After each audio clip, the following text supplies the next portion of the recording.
bespoke radio for the masses. Headline edition, July 8, 1947. The Army Air Forces has announced that a flying disc has been found and is now in the possession of the Army. If the game is rigged, change the game. Game changer.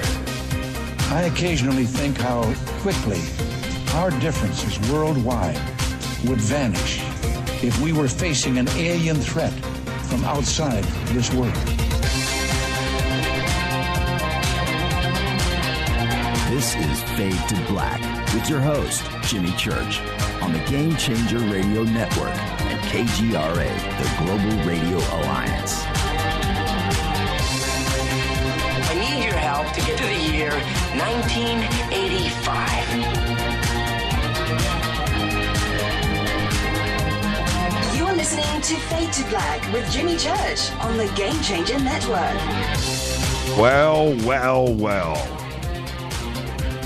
Thursday night, Fader Night, Fade to Black, bespoke radio for the masses. That's right, tonight's Thursday, September 22nd, 266 days into the new year, just 100 days left. We are live from a bunker somewhere in downtown Burbank, California, and I would like to welcome everybody listening all around the world, all across the United States. Hither and thither, to and fro, back and forth, up and down, east and west, north and south, far and near. This is Fade to Black for KJCR, the Game Changer Network, KGRA, the planet. I'm your Oklahoma host, Jimmy Church. Tonight is Fader Night. It's Thursday.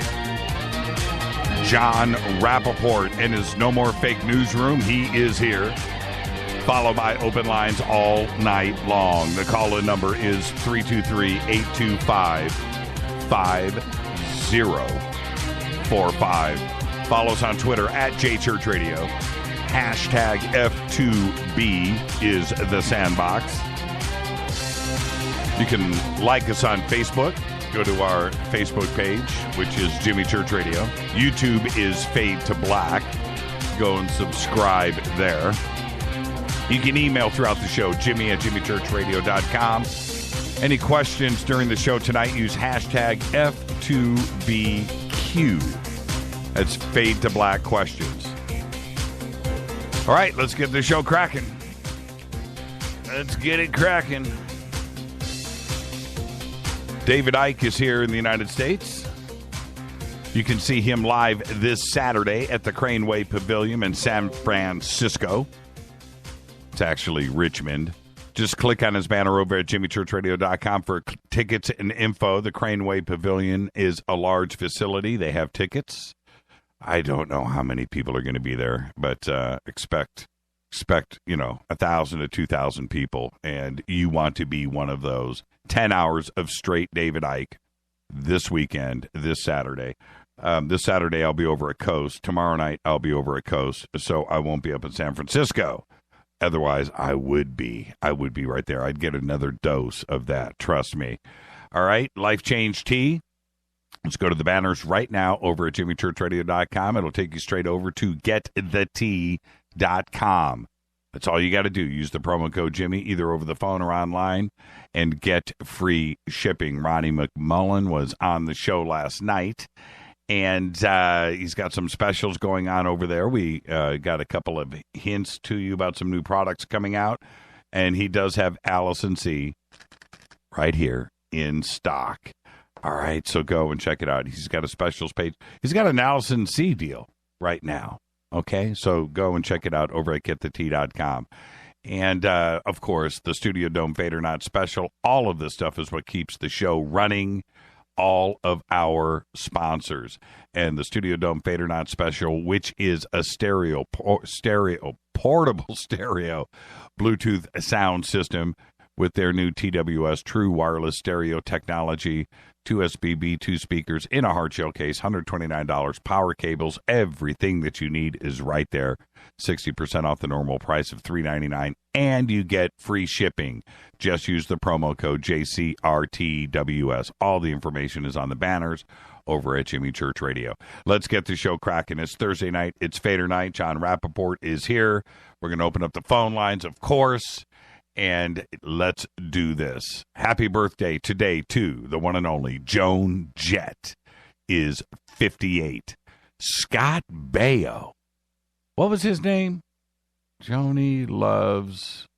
What was his name on Happy Days? I can't even remember. Joni loves... I can't remember. Scott Baio today is 56. Andrea Bocelli today is 58. On this day in history, 1953, on September 22nd, 1953, the first four-level or stack interchange in the world opens in Los Angeles, California, at the intersection of the Harbor, Hollywood, Pasadena, and Santa Ana freeways. And to this day, Chachi, that was it, Chachi. I couldn't remember. I was going to say Sachi. Chachi. Joni loves Chachi. That was the spinoff show. Lasted about 2 episodes. To this day, that interchange, the four-level, the stack, is still the most treacherous, craziest thing in America. It is. It's a nail biter every time you drive through it, but it's still there, still running, and still historical. All right, Fader fact.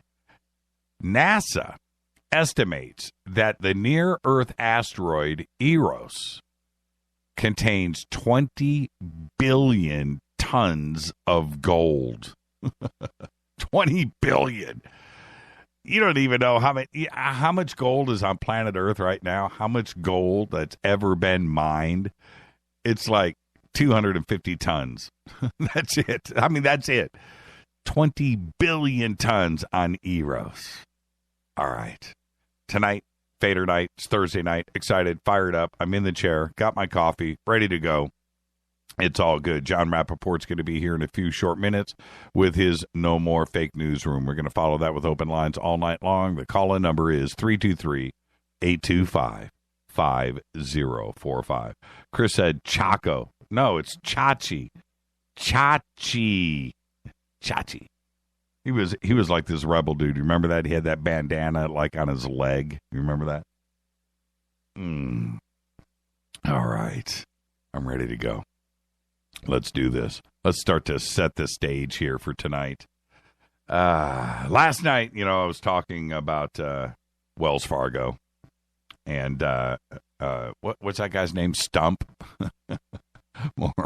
More on that in a bit. I've got some updated news, but I do realize that most people come to this show about UFOs and conspiracies. I was talking about that last night just a little bit. And right now, we've got stuff going down, not only in Charlotte, but, it hasn't kicked off in Tulsa yet.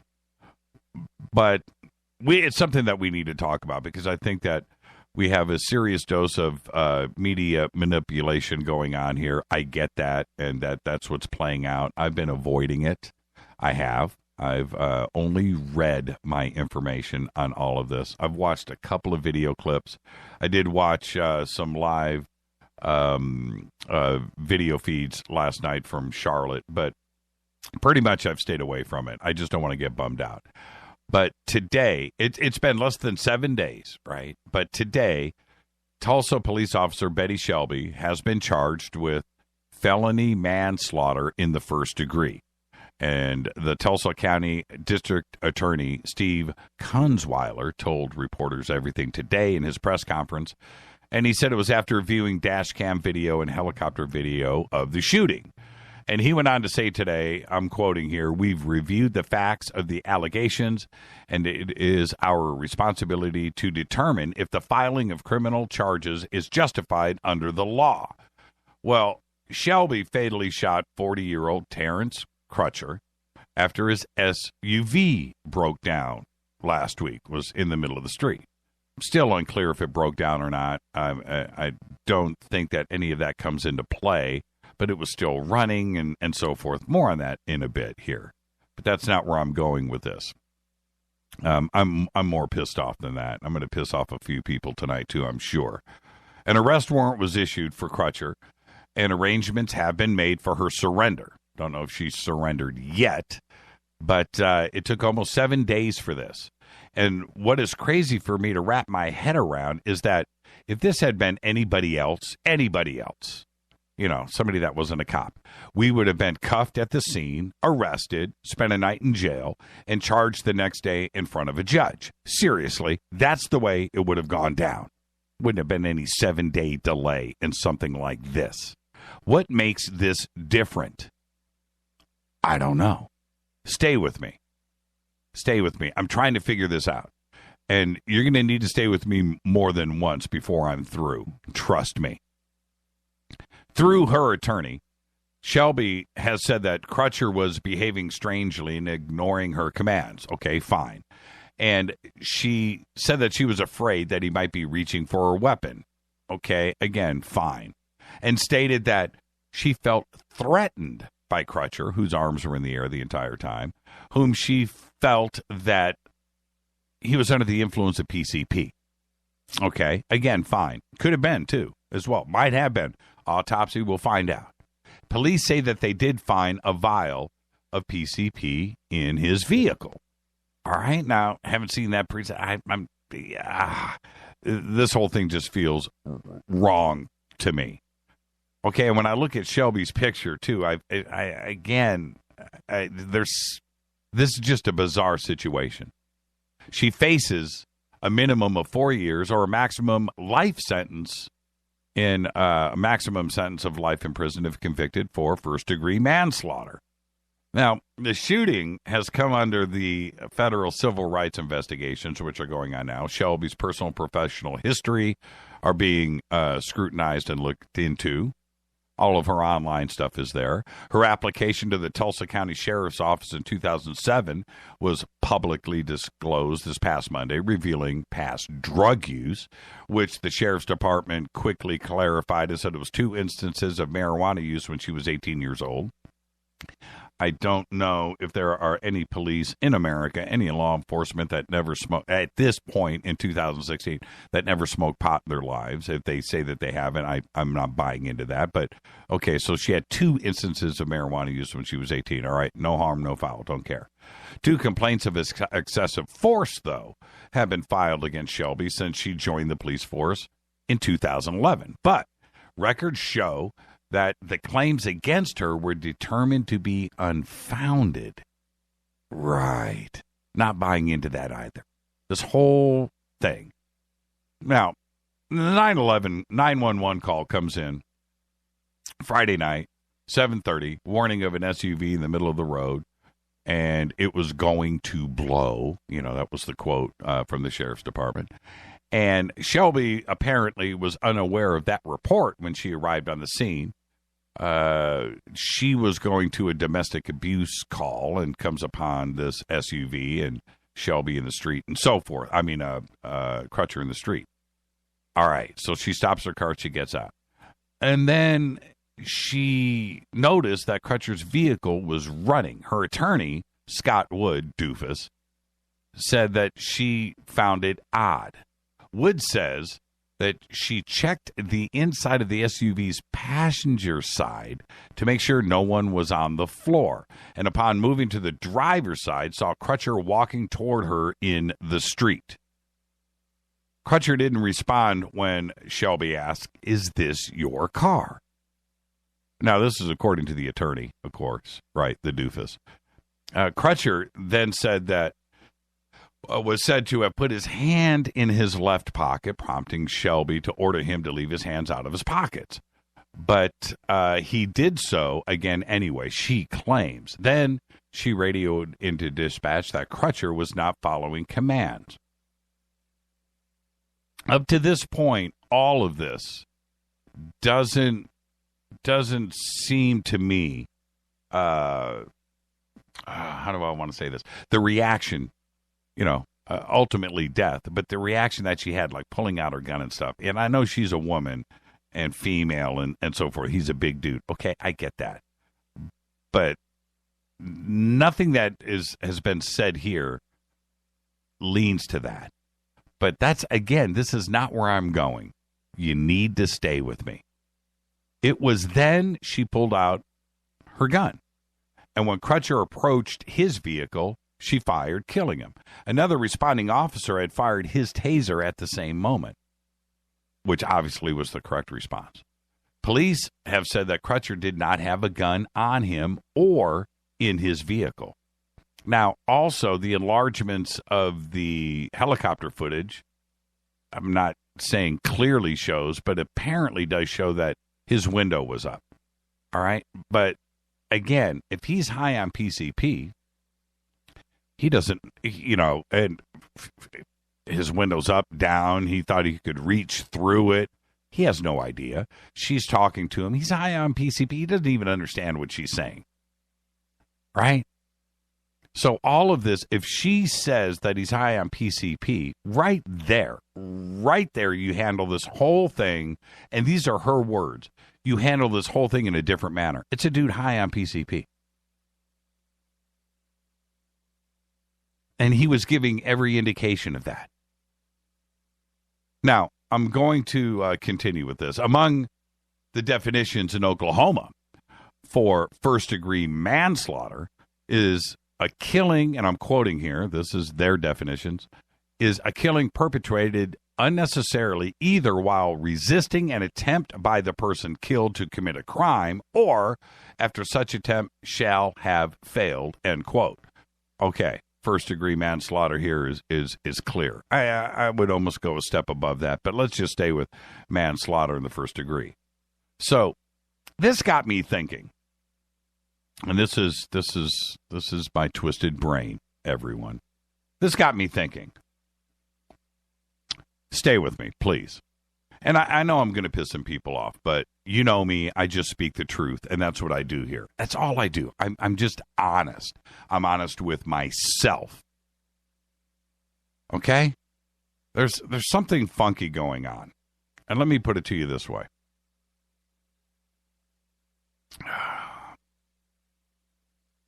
Whether you're high on PCP or not,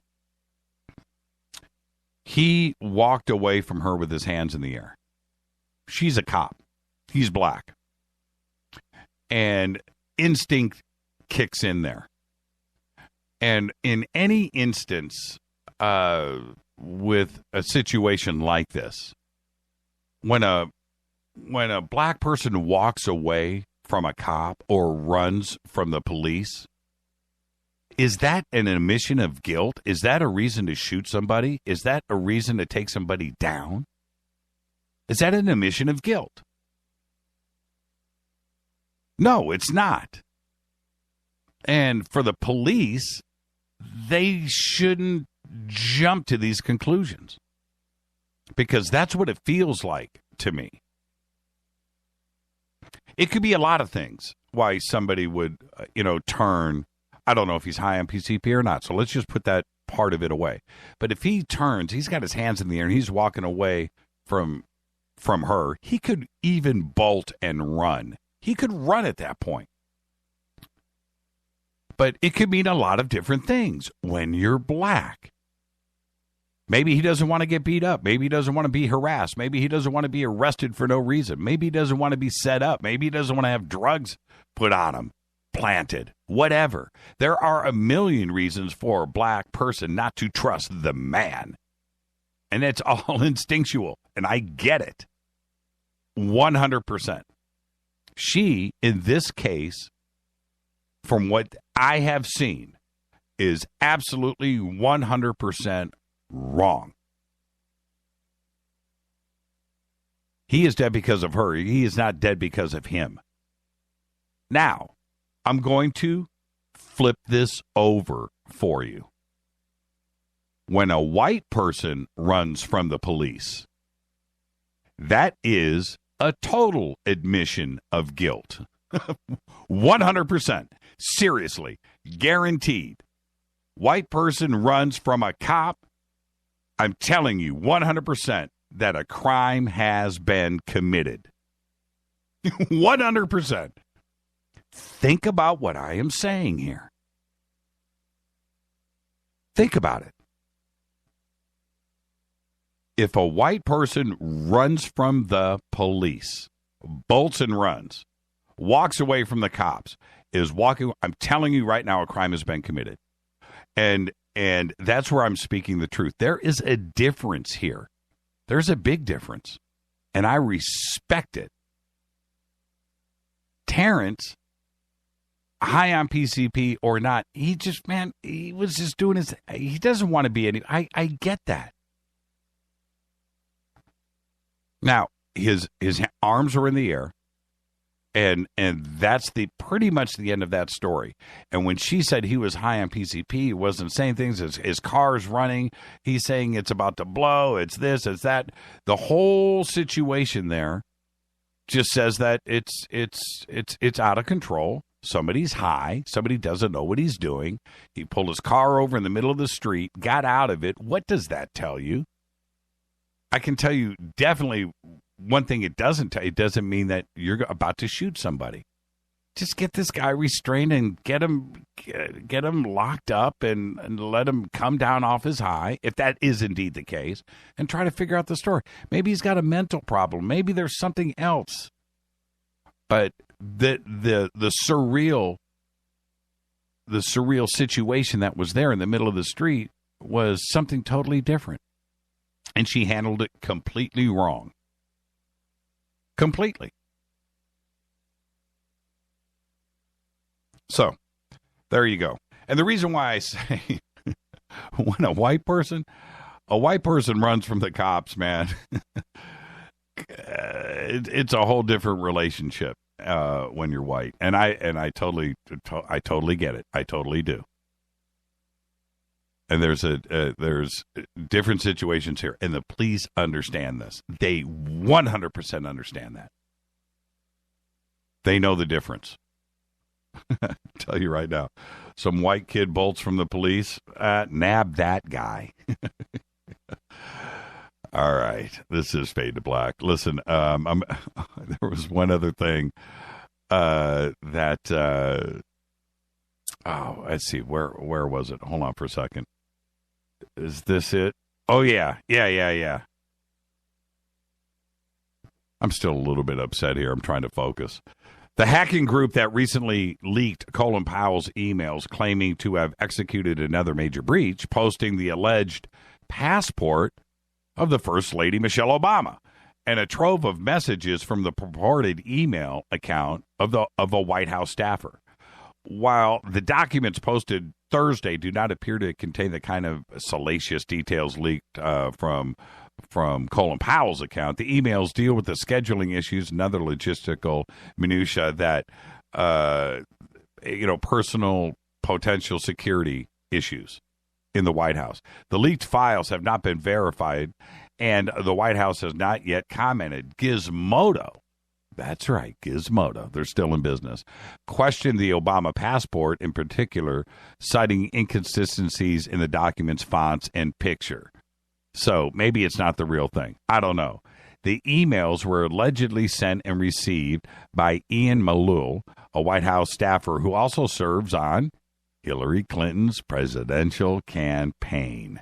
Yeah. All right. Now, I've got a couple of things and a couple of updates on John Stumpf. And before I get to some of that, I'm going to talk about that later on in the show. There's a big deal that's going down with Yahoo right now. And I'm going to talk about this in just a bit. And it's not what you think. It's not the 500 million hacked accounts. No, there's more to this story.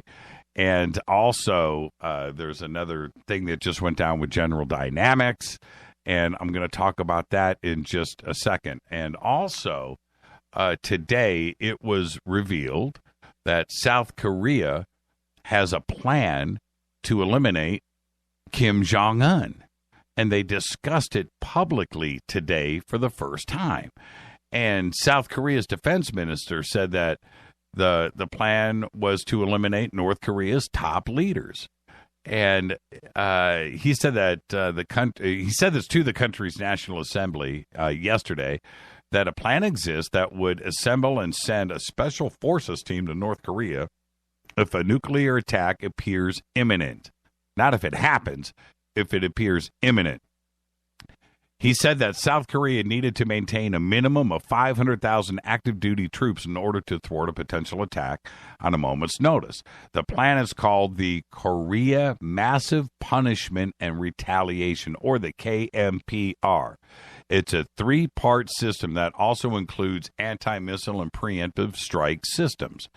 I'm not making this up. This actually went in front of the National Assembly yesterday. And I've got to tell you, I know that things have always been hot over there between the North and South. And the DMZ is heated, and the military exercises, and we've got all of the, the fifth testing of a nuclear weapon over there. And we've got these missiles getting fired off. And I realize all of that. But for this to go public yesterday, I'm not so sure. I'm not some crazy fearmonger guy. But I don't know if this stuff needs to go public. Does it? This is Fade to Black. I'm going to jump out right here because when I come back, it's the one and only Jon Rappoport right here with his No More Fake Newsroom. This is Fade to Black. I'm your host, Jimmy Church. Tonight's Thursday. Open lines all night long. It is Fader Night. 323-825-5045. I'll be right back with Jon Rappoport. Stay right there.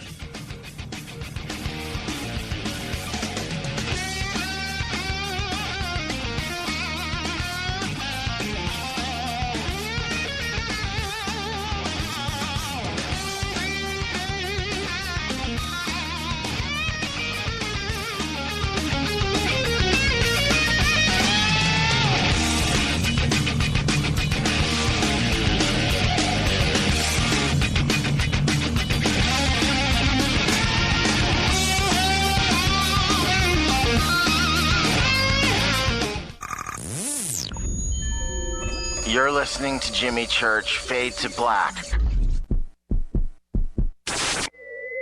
Fade to Black will now pause for alien identification. The station that talks the net. KGRA Radio. What's up, revolutionaries? It's me, Jimmy Church. Do you have an IRS or state tax issue? Well, I did, and I called national tax experts. My problems were fixed, done, fini, and man, I gotta tell you, it was a relief. National Tax Experts are a recognized tax office that services clients in all 50 states. It doesn't matter where you live. Give them a call. I'm telling you, they take the time to understand each and every client's individual financial status as well as their financial goals. And that's exactly what you need, my brother, when you're taking on the evil 3-letter. So, seriously, give them a call today at 1-877-909-5444.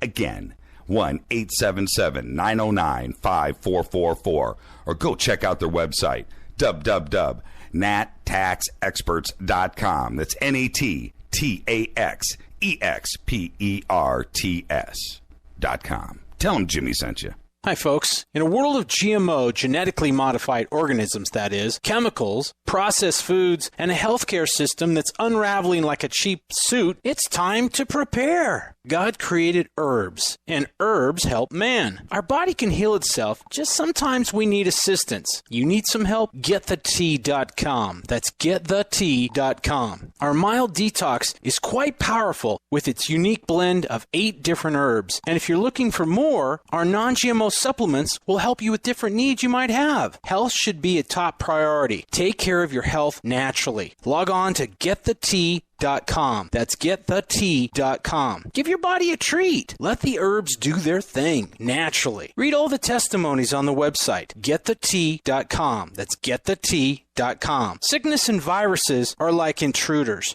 and herbs are like warriors. Let the tea work for you. That's GetTheTea.com. 9 out of 10 geneticists agree. Fade to Black is not your father's radio show on the Game Changer Radio Network and KGRA, The Planet. Hi, this is Chase Kletsky with Fate Magazine Radio, and you're listening to Jimmy Church and Fade to Black on the Game Changer Network and the KGRA digital broadcast station where the Fadernauts rock. Hi, this is Rob Reiner from Anvil, and you're listening to JimmyChurchRadio.com. What's up? I'm Chris. What up? This is Kyle Massey, and you're listening to Jimmy Church Radio.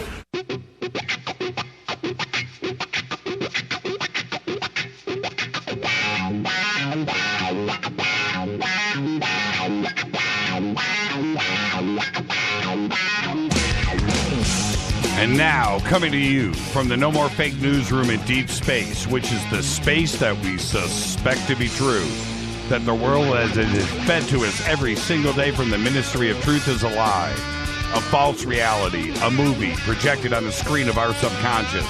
This, however, is the breakout. All the screens crash. They all go down and we see the light of day, a new day. No more robots, no more androids. It's the No More Fake Newsroom with Jon Rappoport. Take it away, John. Thank you, Jimmy. Tonight, the social agenda.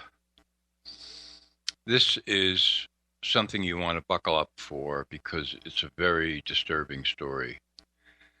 But I'm hoping that this, with the help of this broadcast and other reporters who have covered this, gets all over the world.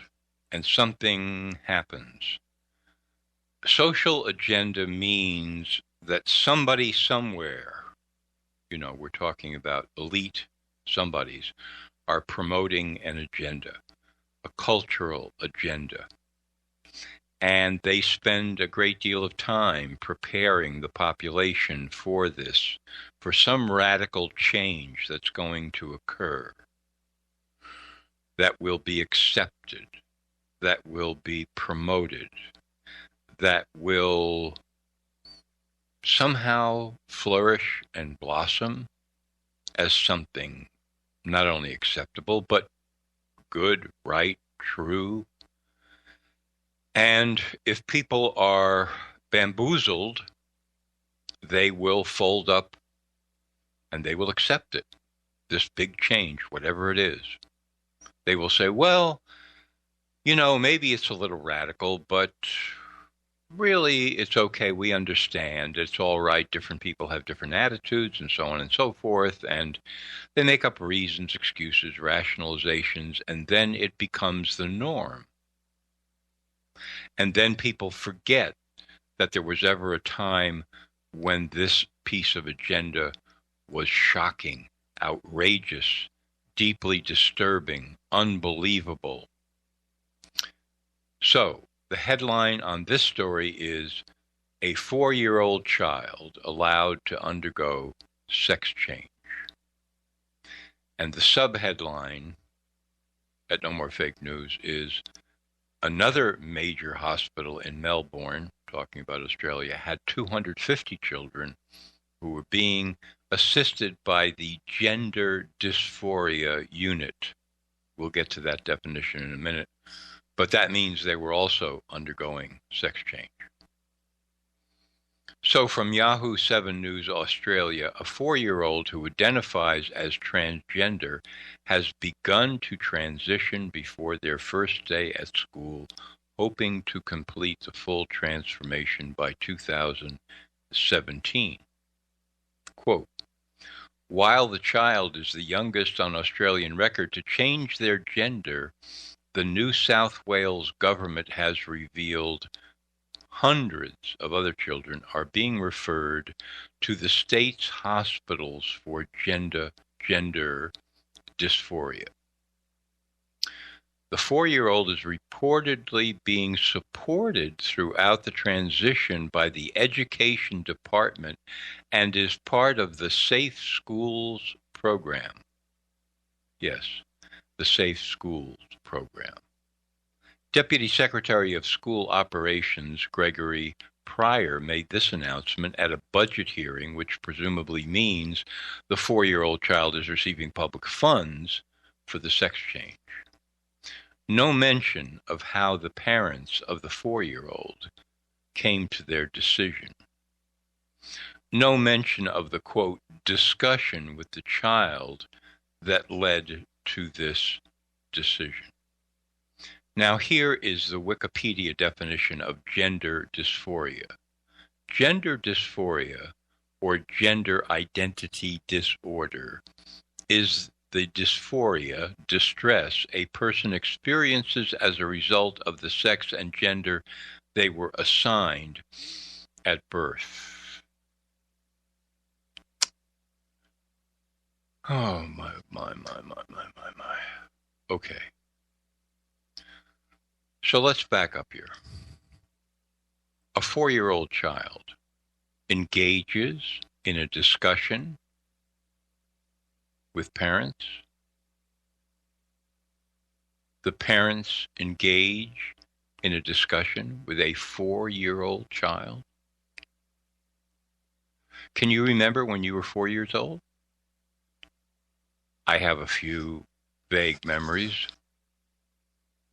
I certainly don't remember having any discussions about anything when I was 4, and I doubt that you do either. And if they were discussions, they certainly weren't rational. Let's get real here. This is impossible that there was such a discussion, a real discussion, with a 4-year-old child. There is nothing in this story from which I just quoted that expresses any kind of doubt or outrage or mind-boggling reaction to any of this. The child is being supported. This is assuming that a 4-year-old has made a decision, somehow communicated it to his parents, who are okay with it, and decide to go ahead and give the green light to their child to undergo what would be chemical hormone treatments, followed by surgery, permanent sex change at the age of 4 years old. How can this be real? But it is. Now, in other coverage of this, none of which, of course, either expresses any outrage, you'll get a quote or two from a psychologist saying, well, I don't think this is a good idea. It's too early. You read over the quotes, looking for the outrage, looking for the demand that people be prosecuted for this, sent to prison. Nothing. Just, well, we think it's too early. We think it's a little bit, as if, well, if the child was maybe 6, 4 years old. 4 years old. If you had to write a play that was going to be staged in a theater that would reveal the actual dialogue between the parents and the child that led to this, quote, mutual decision, do you think you would be able to?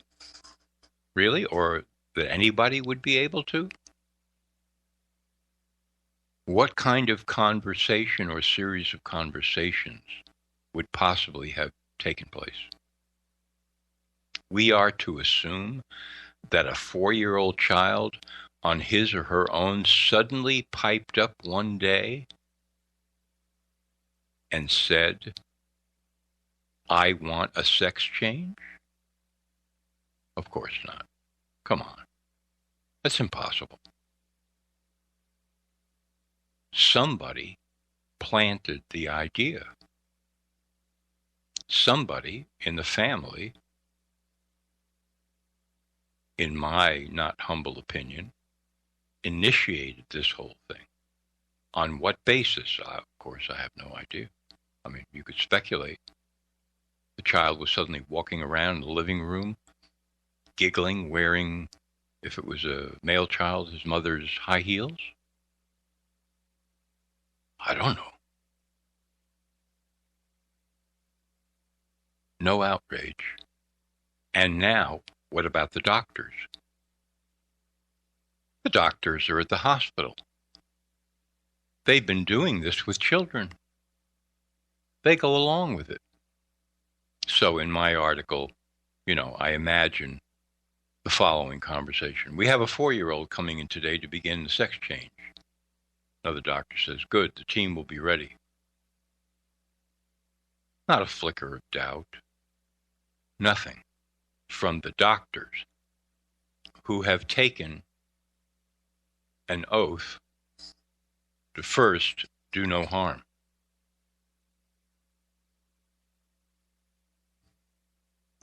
This is a trance.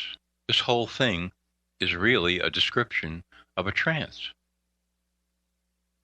Do you think the parents, they're obviously not upset about this? I assume they feel very good about it. Some people say, well, what coaching did these parents engage in with their very young child? Coaching? To coach a 4-year-old child? Try it sometime. Try to have some sort of rational engagement with a 4-year-old in which you coach this child to have an opinion and make a decision about anything. Anything. Okay? Try that on for size and see where you get, much less something as incredibly radical as this. In fact, reading these press accounts of this outrageous, unbelievable event, one would assume that everything went smoothly somehow in the home, that everything was okay.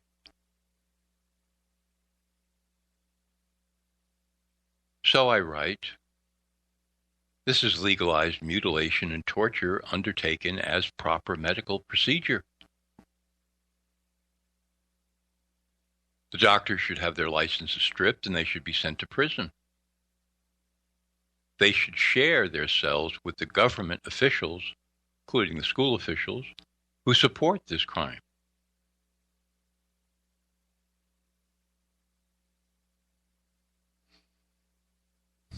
So, tracing this back a little bit, I wrote, on some level, medical sex change for children is an outgrowth of the obsession about children being special, ultra special. The child's wisdom extends to all sorts of insights she has about life. We've heard this kind of rhetoric. A child does have a free and open attitude toward life, but this has nothing to do with making decisions that have enormous consequences. And the word consequences hardly begins to describe the mutilation at 4 years old. And then I wrote, I'm tempted to ask the usual hollow question, what has become of our society? But the answer is clear. There are masters and slaves. The slaves are going along. The masters are psychopaths. But that leaves a lot of middle ground where parents, educators, and bureaucrats are willingly cooperating in destruction. It's not a simple lack of courage. It's self-induced brainwashing. And then another imaginary quote from the officials.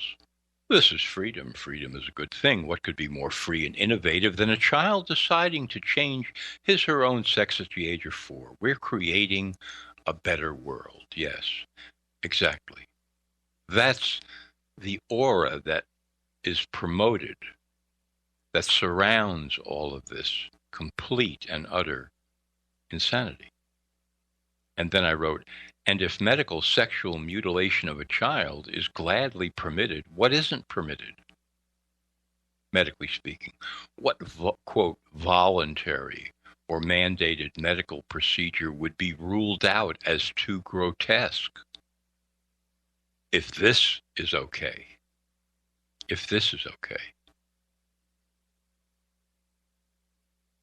And then I wrote, in Australia, where this 4-year-old child is about to go through sex change, every doctor in the country should stand up and refuse. They should say, look, to the parents, we see what your decision is, and we can't even begin to describe how we feel. Don't look to us for help in committing this horror on your child. If we hear of any doctor who goes along with your plan, we'll publicize his name, and if necessary, physically remove him from the country. We'll see to it he never practices medicine in Australia another day in his life. And if that paragraph sounds a little harsh to you, that's the result of intense social programming on you over decades. I see it as completely normal reaction. Why aren't doctors in Australia standing up and saying that? Why aren't medical societies in Australia standing up and saying that? Why aren't parents' groups in Australia standing up and saying that? That would be a normal reaction. That would be an expected reaction. But you see, where I started out, social programming, social agendas, that's considered to be too harsh, making a statement like that. Oh, we have to tolerate everybody. And if the doctors think it's okay, well, that's their, considered opinion. And, but they're human beings too, and they have a right to believe whatever they want to believe. And we can think it's not a good idea that this 4-year-old undergoes sex change. But we don't really have the right to protest in any way or to make really harsh condemnations, because no harsh condemnations are permitted anymore about anything, because that would be intolerant. We have to be accepting of all behavior from anybody and everybody on every front. Doesn't matter. They have their own opinions, their own points of view. It's all relative, and there is no real basic sense of morality inherent in any human being. We all know that by now, right? You see? Therefore, there is no ground to stand on if we were to try to launch a protest, and after all, why would we? Why would we? And then I write, as for the parents of this 4-year-old, they're lost. They're lost to themselves and their child. They're in a hell of their own making, and they don't even know it. They're happy about it. They're happy about it. To say we've gone off the rails, or not we, but society, governments, bureaucrats, doctors, parents, etc., would be a vast understatement looking at this. None of these mainstream articles even began to propose, much less assert, that a 4-year-old would not be able to engage in any kind of discussion remotely impinging on this question of sex change. Nothing was said about that. Nothing was said about that.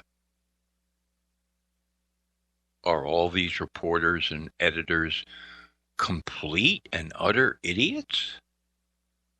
Not to even bring this up in any serious way in an article, or to investigate it and dig down further into it? Yes, yes, they are, but it's more than that. Because the editors who control what's published are also socially programmed to be accepting and tolerant. And, of course, they also know that their media outlet would not permit so-called editorializing about the parents, about the doctors, about the school system that is presumably using tax money to support this in a, quote, safe schools program. That would not be permitted. Oh, we have to remain objective.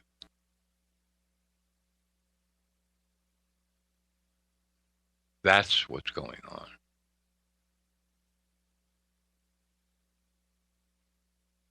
Hey, John. Yeah. I have to jump in. I have to. It is.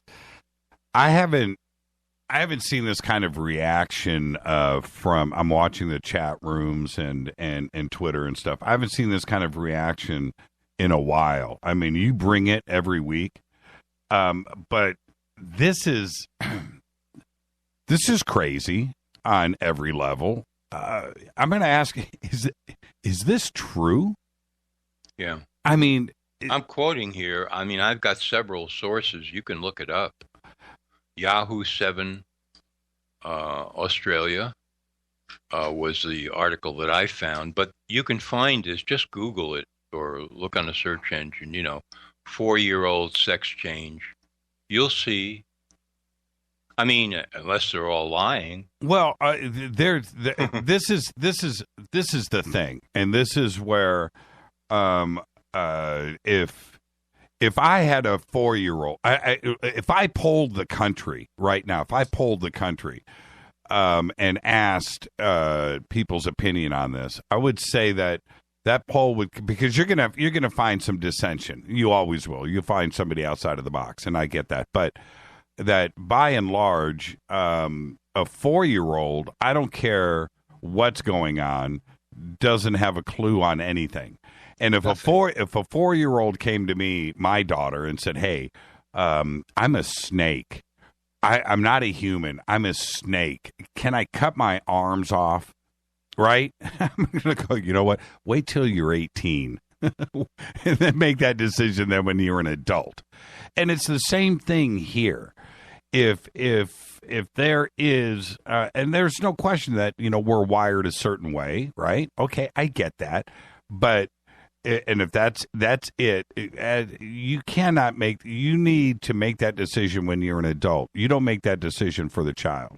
No matter what it is, you just don't do it. And you see, here's the thing. The way these stories are published, it is presented as if, again, mind-boggling, that this is a mutual decision. Nowhere is it suggested or even hinted at that the parents made this decision on their own. Right. And I get that. No, it's like, we had a meeting of the Senate committee. Sure. And with a 4-year-old right. who was, the chairman of the committee. And we all came to this mutual decision together to do this thing. And none of the reporters, none of the editors, it even doesn't seem to occur to them to say, wait a minute, this is impossible. Yeah, if that is the case, then just let it play out, and then when that child is an adult, you make a decision, but you don't pull the trigger like that. I mean, you just don't do it. And I'm confused that this would actually be entertained at any level, let alone happen. That's the thing. It just doesn't sit right with me. Look. With my daughters growing up, I know, and this was not that long ago. They're just 21 years old today. You can convince a 4-year-old of anything, a 3-year-old, a 5-year-old. It's your job as a parent to do just that, to guide them through life, and we all know how easily manipulated they can be. To eat food that they don't like, you got to manipulate them to eat the food that they may not like, but and you do what you do. But a 4-year-old, I know when I was 4, it may not have been the same back then as it is today, but I didn't have a clue on anything at all. Period. Yeah, at all. Nothing like What's a street? What's a house? Right. What's anything? Right. You're just looking around trying to figure out, where am I? How did this happen? What's going on there? I mean, that you and I are sitting here even discussing this is, to me, outrageous in a way because, we're talking about surgery here. Yeah. Mutilation, permanent mutilation, and chemicals, heavy hormone chemicals to do something. And what happened to these parents that they would presumably, with happiness, as they would define it, go forward with this kind of thing, and that then, instead of being prosecuted, no, the school system supports it. The hospital supports it. They have, as it says here, another major hospital in Melbourne had 250 children who were being assisted in the same thing. Yeah, I just don't get that. And that it just seems like, to me, I don't want to see any, child tortured because of something. I'm not talking about the surgery. I'm talking about mental, because they feel, they're the wrong gender. And I don't want to see them psychologically go through a twisted life if that's really what's going on. But you have to let that play out. And that needs to be a decision that child makes when they become an adult. And that's part of being a child. That's part of it. You need to grow up first and then figure out what you want as an adult. But making something that can't be reversed or anything like that, or a mistake, no. And then, you see, you're going to get lots of people who would say, well, if the child was 8, or she or he were 12, okay, so now they're getting rational and they're understanding things, as if that would be okay too. Yeah. And they would just simply say, well, 4 years old, that's just too early, in a kind of well-modulated tone, as if this is not some, horrendous crime. It was just sort of, well, that's too early. Yeah. And that's it. That would be the extent of their reaction. Thought-provoking. I really hope that this story gets spread around the world 1,000 times, one way or another, through this broadcast, certainly, as well as articles that have been published about it, and that people, please, wake up to what is happening, because this, in addition to being exactly what I've described here, is also representative of what's happening in many countries around the world. Right. Right now. Man, I was just thinking of circumcision. It's the same. Man, it's nearly the same thing. And certainly that was discussed. And, man.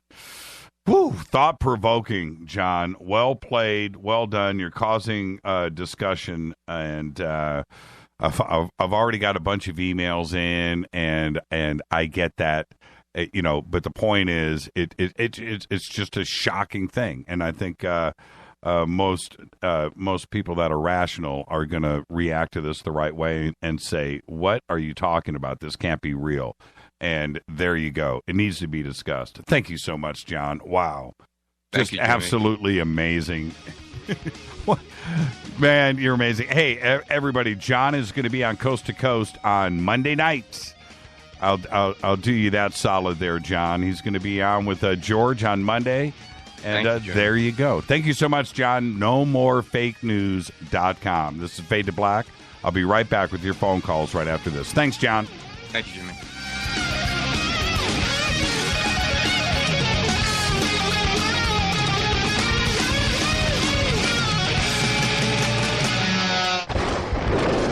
This is Fade to Black with Jimmy Church on the Game Changer Radio Network and KGRA, the Global Radio Alliance. The station that talks the net. KGRA Radio. Hello, I'm Katie and you're listening to my main man, Jimmy Church, on jimmychurchradio.com. I Hi, this is Ray Hobbs here repping the planet, and you're listening to my good friend, Jimmy Church, Fade to Black, on the Game Changer Network and the KGRA digital broadcast station.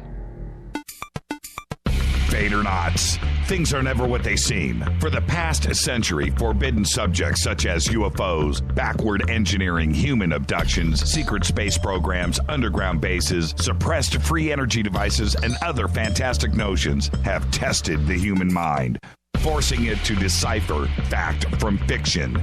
Chronicling what he calls the alternative narrative, author Brad Olson gets down to the middle of it all in his best-selling book, Future Esoteric, now released in a second edition by CCC Publishing. And now, you can get Future Esoteric at a special price, plus another free book by just using the promo code Jimmy when you check out. Just click on the Future Esoteric or CCC Publishing banner at jimmychurchradio.com. Go back, Lee Tepe.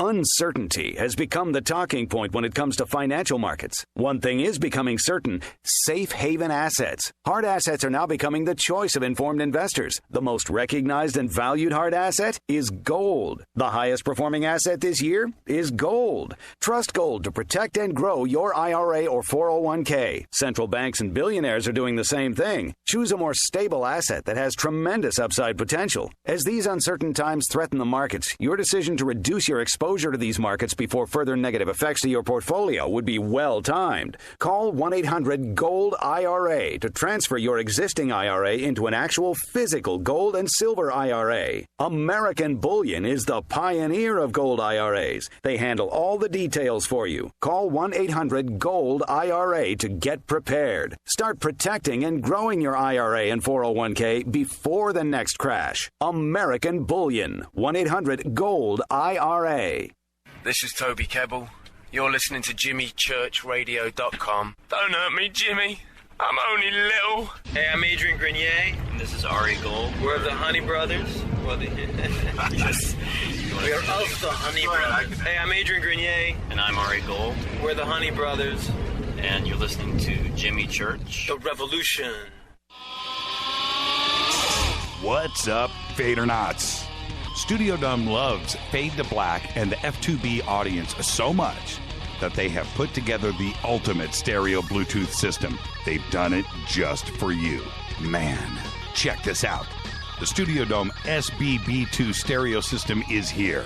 It's featuring two Studio Boombox 2 SBB2 wireless Bluetooth speakers, packed in its own custom hardshell case. This Studio Dome system features the very latest in stereo Bluetooth technology.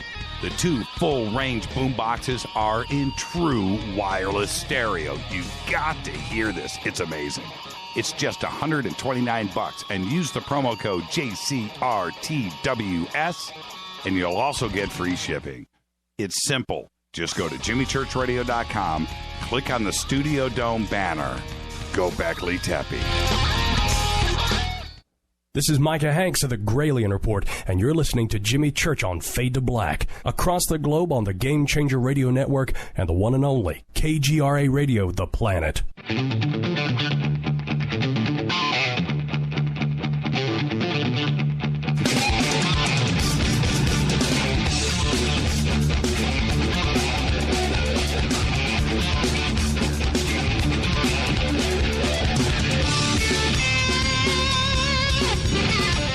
Welcome back, Fade to Black. I'm your host, Jimmy Church. It's Thursday night. It's Fader Night. 323-825-5045. Tomorrow night, I'll be over at Coast to Coast. My guest will be Steve Murillo, and he is going to be live with me in the studio over at Coast, and we'll be taking phone calls. It's open lines on Friday night over at Coast. So after tonight, come over and hang out with all of us, and it'll be just like family, right? Murillo, me, you, dark studio. It's going to be cool. So I'll see everybody tomorrow night, too, as well. So, yeah, wow, open lines 2 nights in a row. Somebody help me, please. Okie dokie. This is what we're going to do now.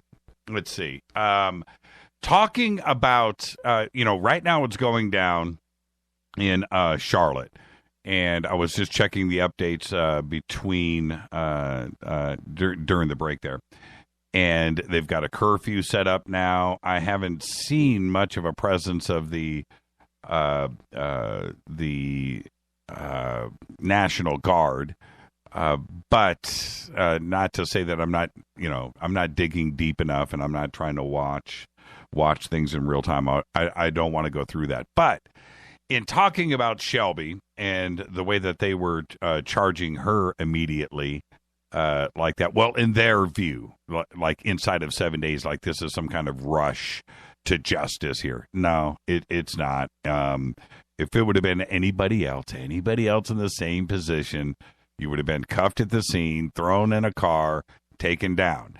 And the DA would have been in court the next day in front of a judge and probably no bail.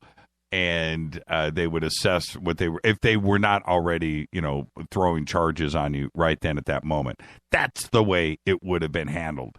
And in this case, with that, man, I just cannot believe a lieutenant or a sergeant or somebody didn't roll up on the scene and just take a look around and go, what happened here? What? Okay. So I started to go through and I went and looked at a couple of things. And do you think you live in a safe state, right, when it comes to the police? The state that you're in, the city that you are in. Well, I gathered some info today and pretty interesting information here.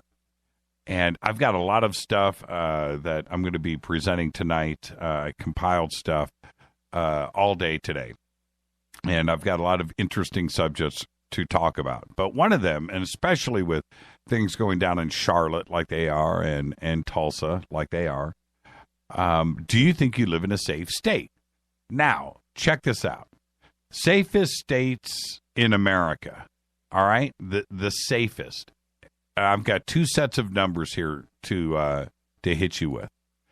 But per million people, right? People killed per million, I should say.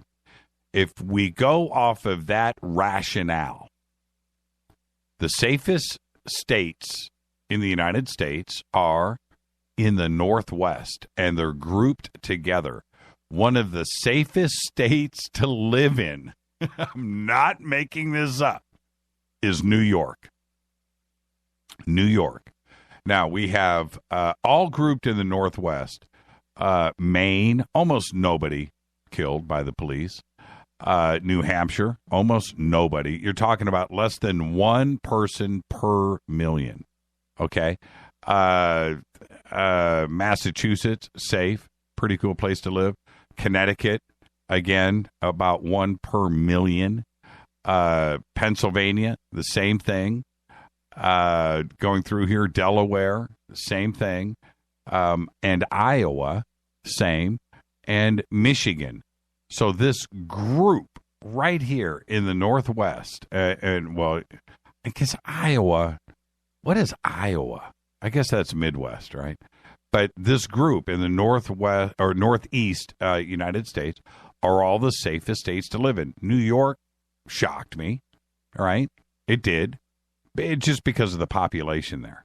But less than one, right? And the most unsafest when it comes to the police per million. You know what the number one state, the number one and number two, the numbers are so high, it's incredible. Arizona and New Mexico. And right above New Mexico is the state of Colorado. Those three, and you can throw in Oklahoma too, coming in at number 4. But those three grouped together, right, they all touch the four corners. Arizona, New Mexico being number 1. Number 1 by double, by the way, in per million. And Colorado. Now, going across the United States, the worst states to live in per million, South Dakota.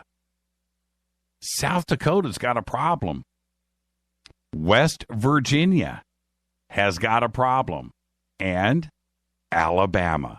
So those are the worst. Actually, what was kind of shocking here, all by itself, is Vermont. And Vermont comes in at number 7 in the country. Vermont of all. And in that group in the Northeast there, Vermont sits all by itself. Everything else is pretty safe when it comes to the police if you're worried about that kind of thing. But what was shocking was New Mexico, Arizona, Colorado. Who would have thought, right? Well, anyway, so that's people killed per million. The worst in the country, New Mexico with 10. Number 2, Arizona, 5.6. Alabama's 4.5. I'm sorry, North Dakota tops out Arizona with 5.99. And West Virginia's 4.32. Okay, so there you go. Oklahoma's 4.98 per million. But New Mexico, 10.10. 10.10. That's the state to avoid.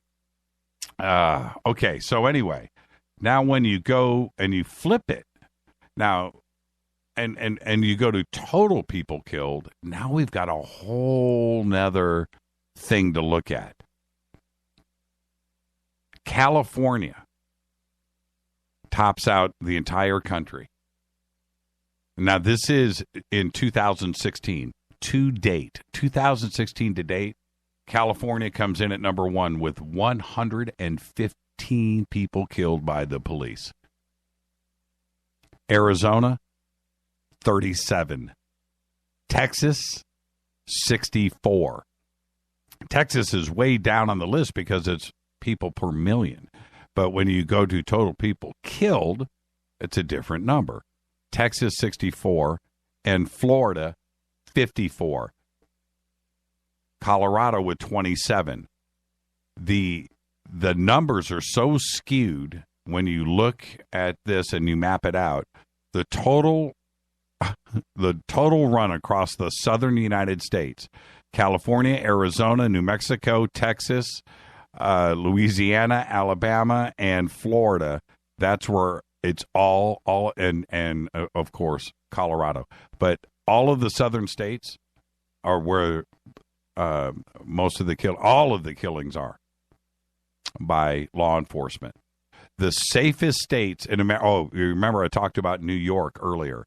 New York, only 19. Right? And you compare the population of New York with California, and we all know, how populated New York is. But California comes in with 115. More people killed in Arizona, 37 versus New York. 21 in New Mexico versus New York. Texas, 64 versus New York with 19. Florida, 54, all across the southern United States. So I have to ask the question, what is really going on here? The safest states, Maine, 1 in all of 2016. New Hampshire, 1. Right? Connecticut, 5. Iowa, 4. South Dakota, 5. Wyoming, 2, Idaho, 3, Montana, 4, North Dakota, 1, Alaska comes in with 6. So, in the north, safe. It's really weird. Northeast, safe. Southern United States, man, all the way across the bottom, a row. California, Arizona, New Mexico, Texas, Louisiana, Alabama, and Florida, not the place to be. Somebody just said, what about Oregon? Oregon, 12. Oregon, 12 in 2016. But when you go to per million, they're at 3. So Oregon's like right in the middle. Oregon's in the middle. Washington State, nah, not a good place. But West Virginia, man, I don't get it. I don't get it. Do you think you live in a safe place? I'm different in that I don't look at the police that way. I'm not out committing crimes. I'm not putting myself in that position. I may change lanes once in a while without my blinkers on, but pretty much, I don't even cross the street unless the crosswalk sign says walk. That's me. I'm just not putting myself in that. So I'm not scared. I'm not out there doing it. Plus, I'm white. But do you think you live in a safe place? I would have thought there are a few. So if we look at North Carolina, which comes in at way low. The numbers are low in North Carolina, 2 per million. And total people killed in the state in North Carolina is 26. 26 in North Carolina. That's bizarre. I would have thought that Charlotte, I don't know. Is this something that we really, really, really need to be concerned about? Is this the media messing with us? I want to know what you think. Is this the media? Is this some kind of conspiracy? Is this something that we need to protest about? Rioting is different. No, rioting is wrong. There's never a reason to do that. But protest, I'm in for a good protest. I really am. So I thought that these numbers were interesting, and I wanted to throw those out there at you. I have all of them in front of me. So when you call in tonight, let me know what state you live in, and I'll give you the numbers. I have them here. And these are current, by the way, through today. All right? Completely updated. All right. 323-825-5045. Let me click the button here. And we are now good to go. 323-825-5045. I've got a couple of crazy things I need to lay out there for you. Number one, Yahoo confirmed today that the data associated with at least 500 million users' accounts have been stolen in what may be the largest cybersecurity breach ever. The company said it believes a state-sponsored actor was behind the data breach, meaning an individual acting on behalf of a government, and the breach is said to have occurred, now check this, in late 2014, 2 years ago. The account information may have included names, email addresses, telephone numbers, dates of birth, hashed passwords, the vast majority with bcrypt, and in some cases, encrypted or unencrypted security questions and their answers. Yahoo now says they are urging users to change their password and security questions, to review their accounts right now for suspicious activity. Go and check everything out, right?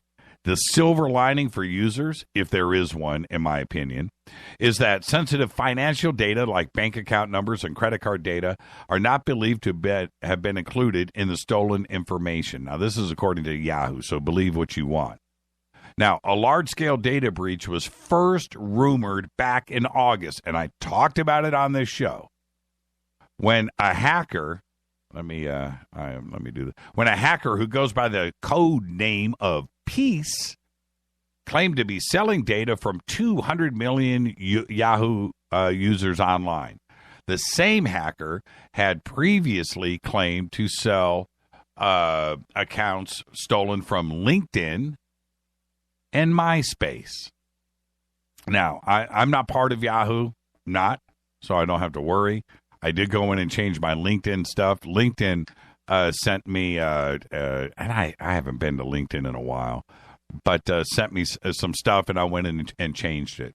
MySpace, I didn't even know they were still in business. Yahoo originally said that it was aware of the claim and was investigating the situation. Now, check this out. Nearly 2 months later, that was back in August, nearly 2 months later, it turns out the situation is out of control. And this is where the story gets juicy. Verizon is buying Yahoo. Did you know that? I talked about it. But do you remember that?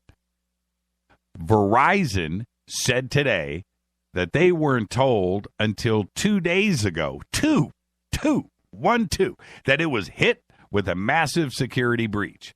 Verizon is in negotiation to buy Yahoo.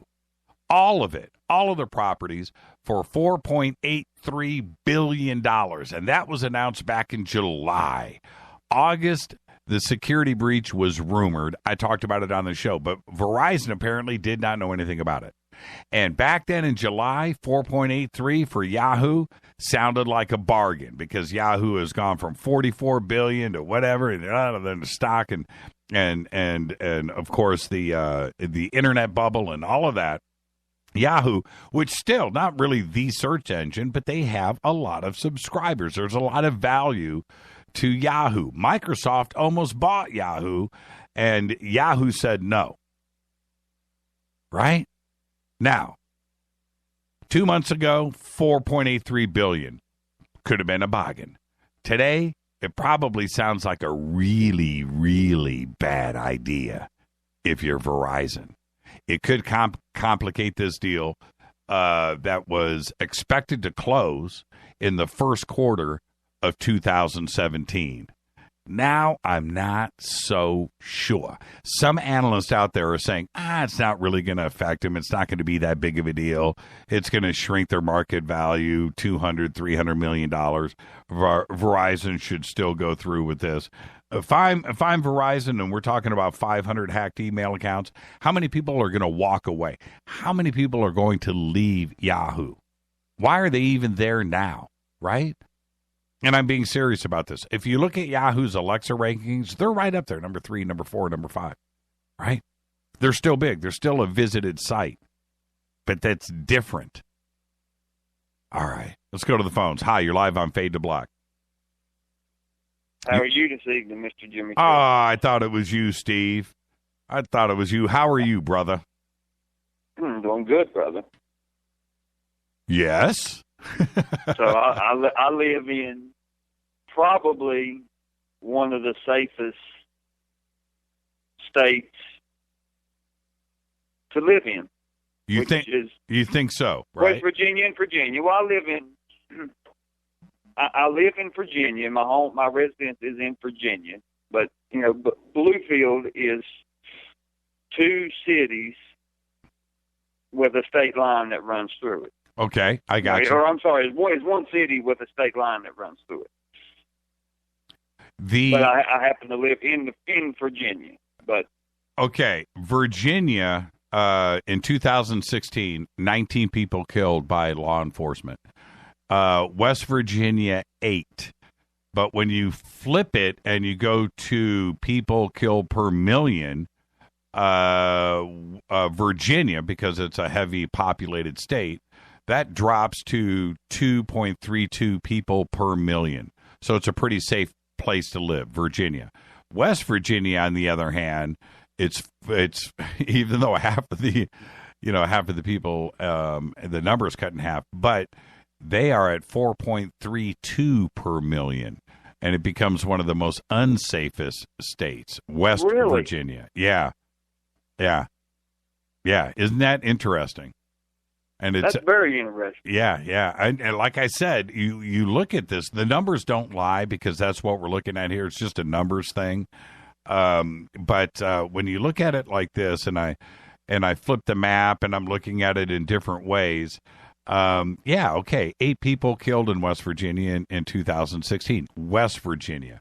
Okay, that's a pretty low number. It is statewide, but you got to look at the population of the state. So when you take that and you convert it to people killed per million, West Virginia is number 7 in the country.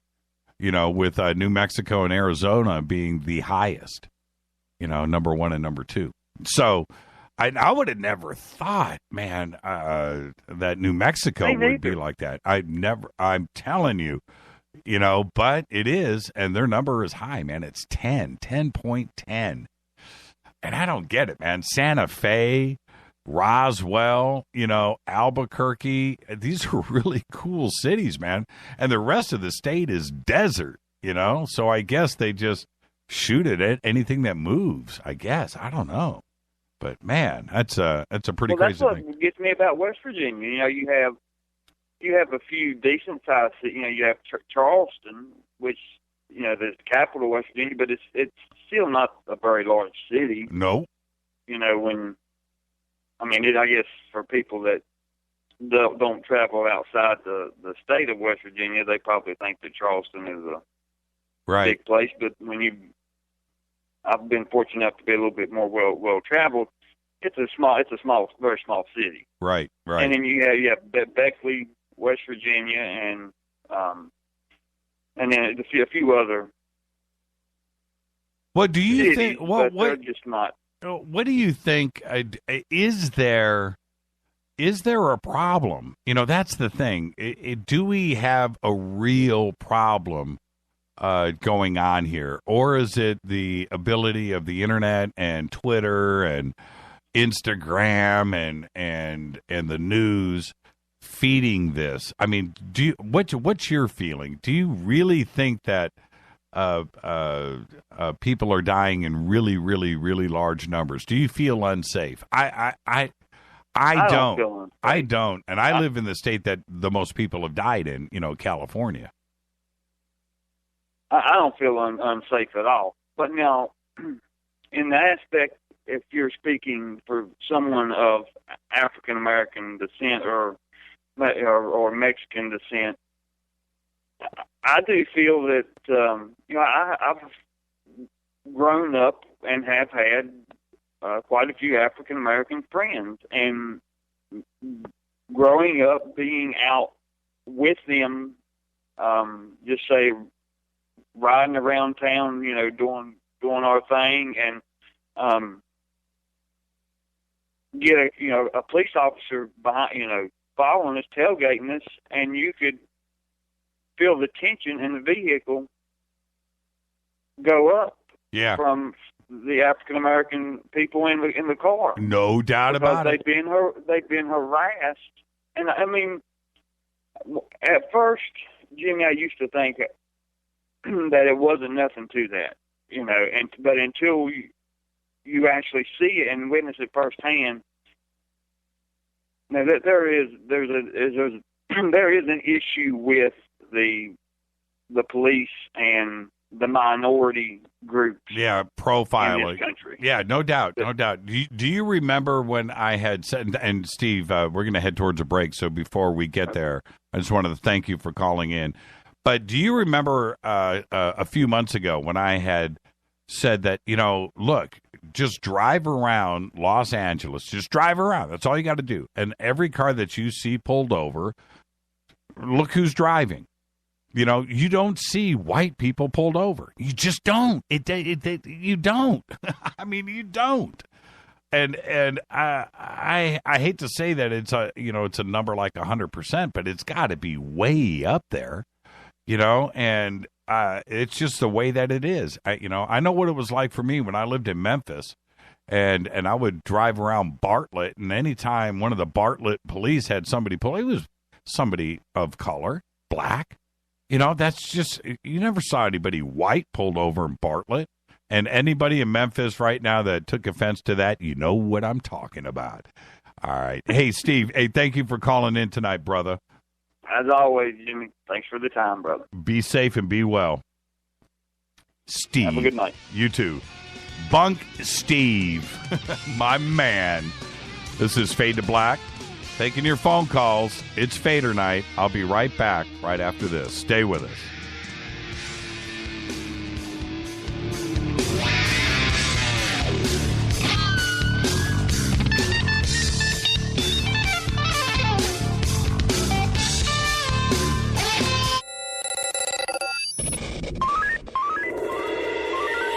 Way out here, we listen to Jimmy Church.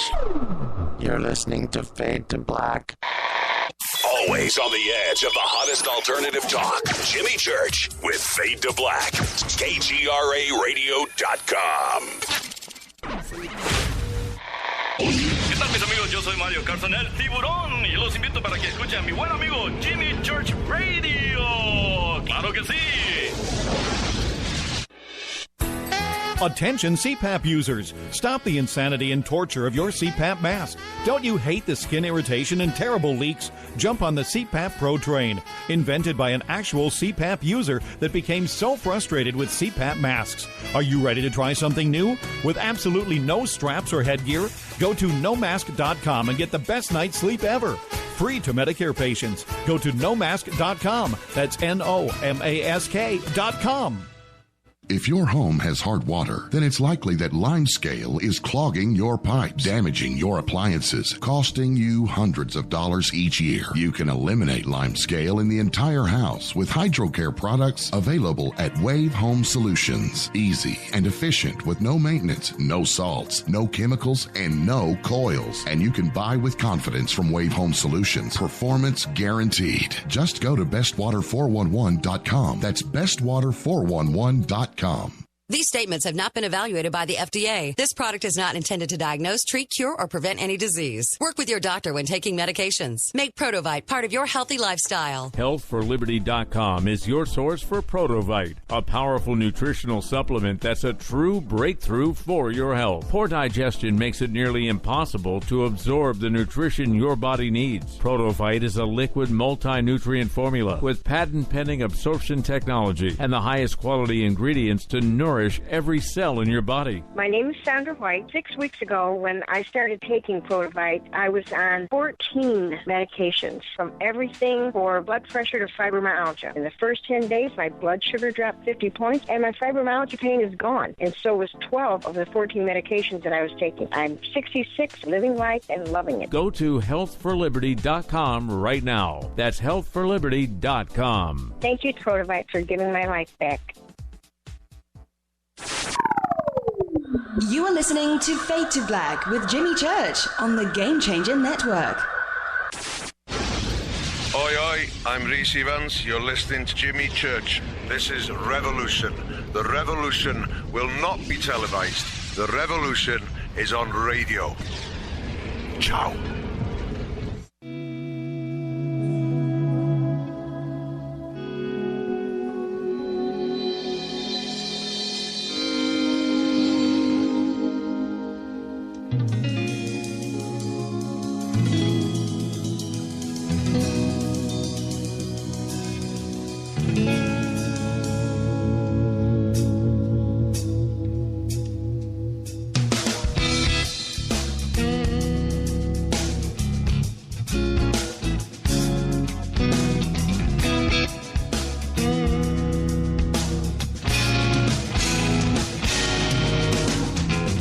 Welcome back to Fade to Black. It's Thursday night. It is Fader night, which means 323-825-5045. It's open lines, man. But whatever you want to talk about, I've said, look, I respect what is going on in this country right now. Okay, and I understand the media manipulation, but the situation cannot be denied. All right, and if that's where you want to go, fine. I'm cool with that. All right, or UFOs, time travel, Egypt, Göbekli Tepe, all of that is good, but it's your show. Hi, welcome to Fade to Black. You're live. Hey, Jimmy. Thank you again, sir, for your service and everything you're doing to try to help the whole world and humanity and getting the message out there. I do my little small insignificant part. No, it's mind-boggling with what you do and how you do it. So I had two things on my mind. Was what earlier during the show when you said when you didn't remember about Chachi. Oh yeah, yeah, right. Yeah, in the Korean community, we always kind of make fun of it. It's like it's transferred as man's unit. Is it really? Is it really? Yeah. Okay, so you're saying in Korean, chachi means penis. Yeah. Or another. Is it slang? We don't have to use bad words here, but is it slang or is it more like a medical term. I mean, what? Right. No, it's straight up a strict equal translation. So you guys laughed every time you heard it.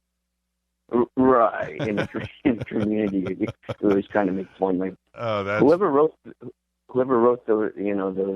the character's name, I don't know. I never knew that. I never did. I always thought it was ethnic, obviously, but I thought it was kind of Latino. In let's see here. I'm looking up the definition right now of chachi.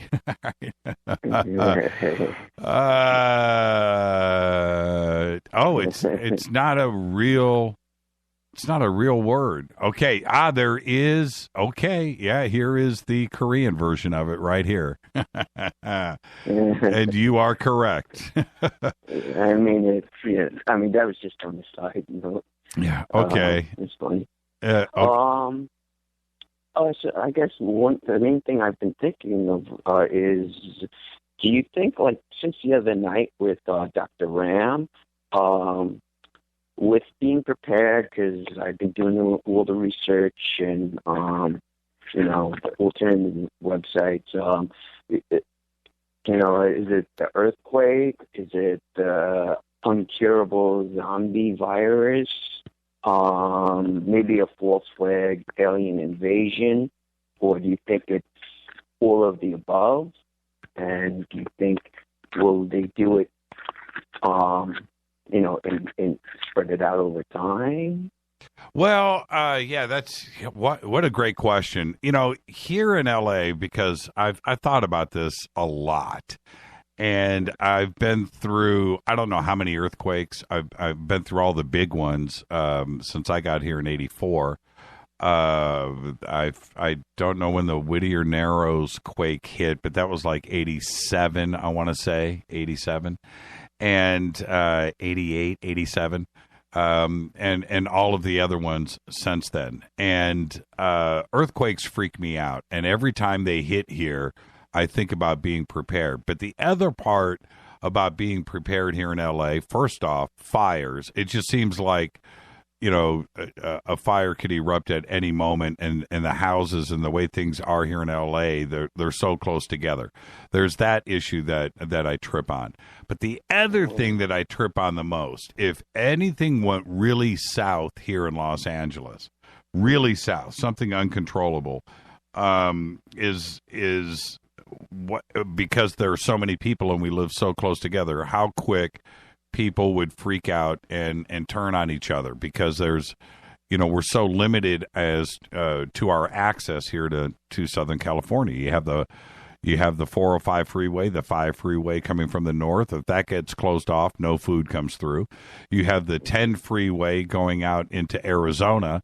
And if anything happened to that, and if anything happened to both of them at the same time, here in LA, we're completely screwed. I mean, you've got 3 days of food that is stocked here in warehouses that's going to be gone, through the distribution system. So that's the thing that freaks me out the most. What would cause that? I don't know. I really don't. I don't know what could cause it. But it's just they're trying to do more of the fear mongering in a sense. Or it's better to be safe than sorry. It is. Were you here for the quake in 1994? No. Okay. In 1994, I lived near the epicenter, and when that went down, I lived in Sherman Oaks, and it got pretty ugly here pretty quick. But I'm talking about the destruction. I came out. It was early in the morning, 4 a.m., 5 a.m. By the time I made it to the street and I'm looking around, buildings are burning literally around me, and apartments had fallen, and it was crazy to see the destruction that was there. But I will say that aside from a couple of people that were freaking out, by and large, we gathered in this church parking lot that was across the street from our condo. And there were hundreds of people that had gathered there, and we had a battery-powered radio. And everybody was calm, cool, and collected. Nobody panicked, and it was like that over the next few days. There was never anything too freaked out, and that really impressed me about how humanity came together. And I use that as an example because that earthquake was extreme. That was real, and the destruction was real.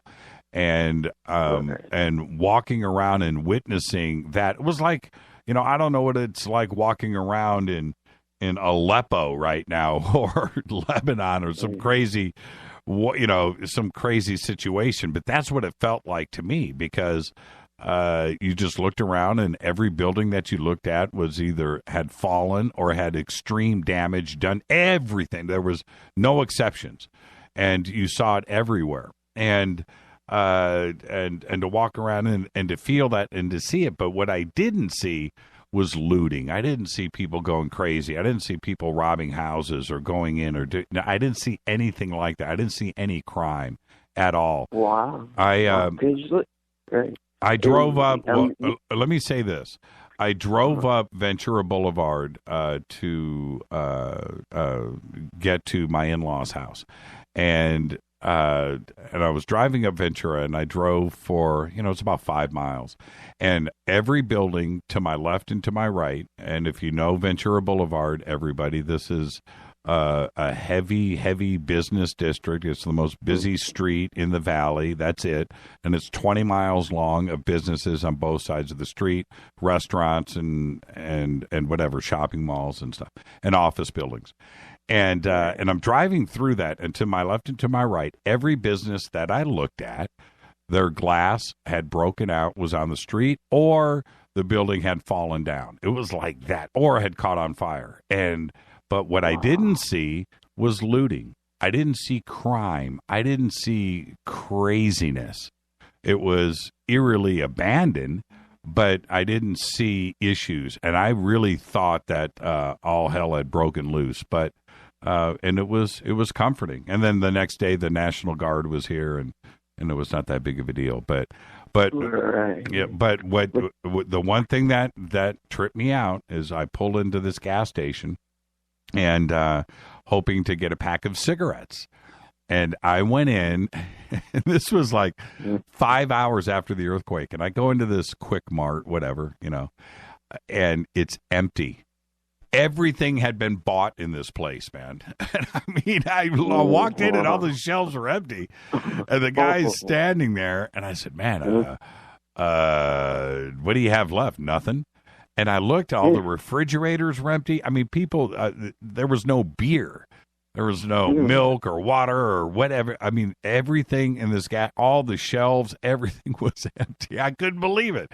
It was like 4 hours. So that's awesome. I mean, the fact that you guys in the because like the dynamics of like being in the valley versus being in more of a populated, because in my kind of similarity, I live like on the Wilshire Boulevard strip, and like knowing, like when the LA riots, like, with the Rodney King, it kind of went south in that sense, where it was just so like, I guess, on top of each other in a sense. Yeah. I mean, that's another really good example, actually. And the thing is,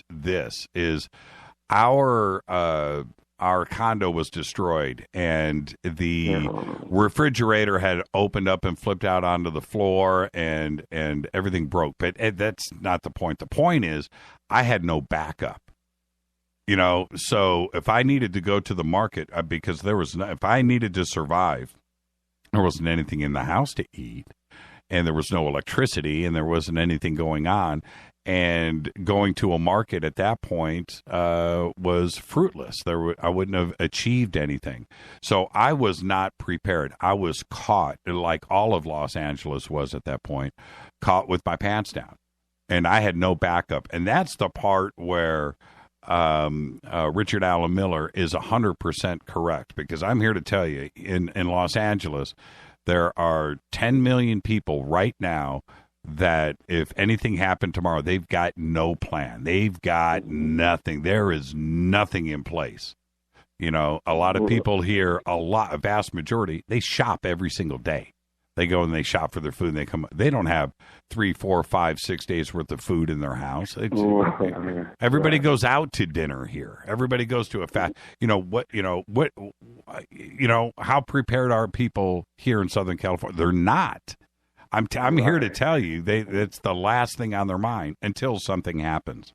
I mean, they're, just doing. It's kind of like, I mean, some of them are in the know, but. They just kind of just do their robotic routine and just shop for the week, or, just shop for the day, or, we're assuming in my area, like, it's always going to be there in a sense. You know what was really funny, and I'm being forced to remember this right now. Anybody in Southern California that went through that is going to remember what I'm about to say.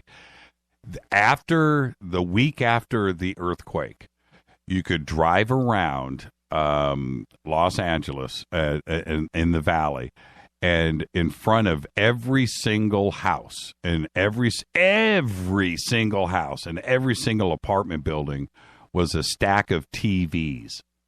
Stacks of TVs that had fallen over in the earthquake and broke. And they were piled up on the curb. You would drive around, and there were just piles. And I thought about that. There's a million TVs here. So somewhere here in Los Angeles, there is a landfill that is full of millions of televisions that broke during that earthquake. They were piled up. Some houses had 3, 4, 5 TVs in them, right? Well, there was 3, 4, 5 TVs sitting in front of the house. It was crazy. It was nuts, man. It was nuts. Big screens, little TVs, big TVs. They were piled up everywhere. And anybody in Southern California that went through it, that lived here in the valley, knows exactly what I'm talking about. And the other thing that was trippy, trip on this, and most people can't even wrap their mind around this, but so many apartment buildings fell down on top of cars, right? That these cars were smashed. And so that was the other thing. You would drive around up and down the streets in Sherman Oaks, where I lived. It was incredible. Out in front of these apartment buildings were 5, 6, 7, 8, 9, 10 cars pancaked, stacked up on top of each other. And it was crazy, man. It was nuts. Like, you mean like in a parking garage, like a high-rise garage? Well, a 2-story, 3-story apartment building, and you have the parking garage underneath. That apartment building fell down on those cars. So they would come in. They came in. This went on for months and months, the damage and the rebuilding that was going on. So they would go in and clear out these apartment buildings, and stacked out front of the apartment buildings were the cars that were in the garage. Saw it everywhere. It wasn't in one spot. It was block after block. It was crazy, man. It was absolutely a bizarre thing to go through.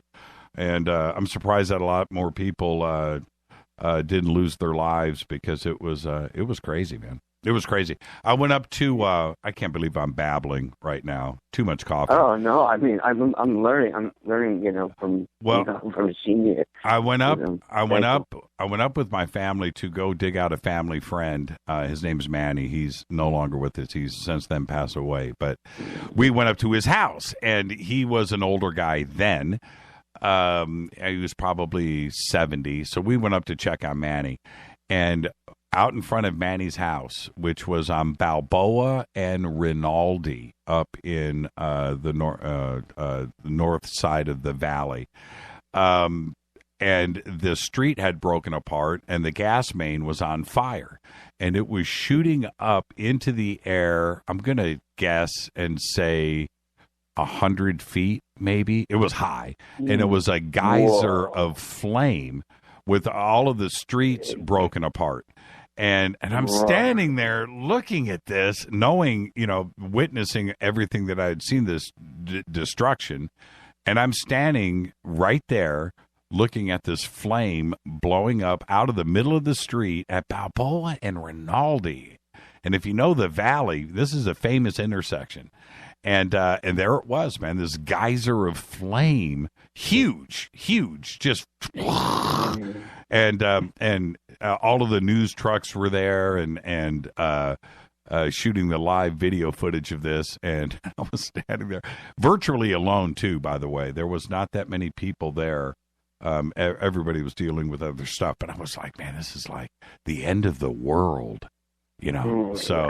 Because I heard, when I've been doing research lately because I'm being prepared, like Obama said, Obama said September is the month of preparedness, and I'm obviously I go on the other sites and, just be prepared. I'm a late bloomer to all of this. Yeah. I haven't done the full on prepper thing. I would say this about that. It's better safe than sorry. I think if all of us could afford it and you could spring, a couple of $100 or $200-$400 and get a couple of cases of that 25-year food and have it, what is that going to hurt, and you never know. Maybe one day you're up late watching movies and you want some munchies and you've got your stuff out in the garage. Maybe it tastes good, but nonetheless, I think it's better safe than sorry. Sure. Right. So adding on to what you were saying, there was the way they built some of the underground, the gas pipelines, the sewage systems. It was an interesting clip I saw, but each of the departments, the gas department, LADWP. They saw footprints or whatever, and they thought it was their coworkers who kind of we safe to put it here type of thing, and but none of the agencies or the departments knew of each other's work, so they kind of assumed everything that it was legitimate, but they had no clue. They just saw the footprints and it's safe to put it here. So now you have all the underneath the under the ground there's the gas, electric, and I don't know what, but the sewage, all under one.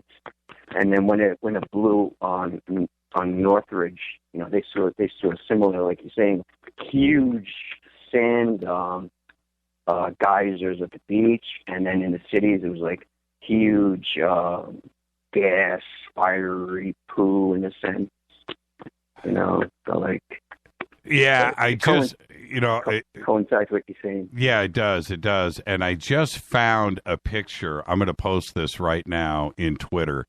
I just found a picture of Balboa and Rinaldi. And right here, if you search Balboa and Rinaldi earthquake, you will you'll see a bunch of the images that I'm talking about. But I'm going to post this right here in Twitter so everybody can see exactly what I'm talking about. And boom, there it goes. That is Balboa and Rinaldi, and that's exactly what I was standing there looking at. And when I'm telling you, when I said it's 100 feet tall, I'm not joking. And that's exact. And I was standing right there. All of these cars that you see in the pic were all abandoned. And there was a bunch of burned out cars that were sitting around it. Yeah, everybody's retweeting this right now. I was standing right there. So, all right. What was your name again? Oh, John. Thank you, John, for the phone call. Man, I ignored everybody's phone call, all the phone calls that came in. That's I never cut anybody off, number one. But number two, very interesting questions. Because, here in Southern California, people are just a little bit jaded. They're worried about life and moving forward and this and they just they forget really, really, really quickly.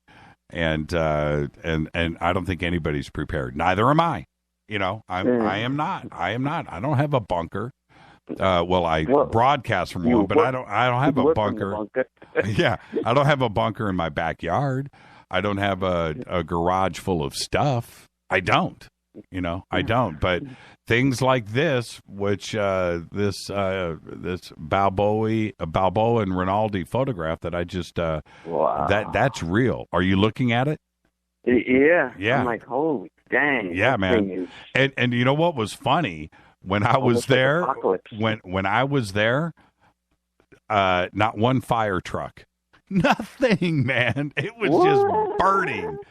It was just burning. Yeah, not one fire truck, nothing. Yeah. I think they came by.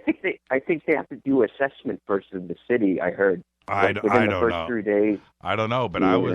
I was there by myself, man. It was trippy. Burned out cars and it was a block away, and it was bad. So, have I seen stuff? Yeah.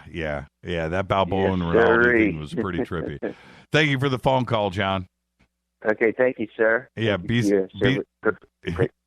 yeah, thank you, man. Be safe and be well. Okay, thank you. Yeah, once in a while, it's kind of funny when I go off and talk about what went down in 1994 with that earthquake. It's pretty interesting.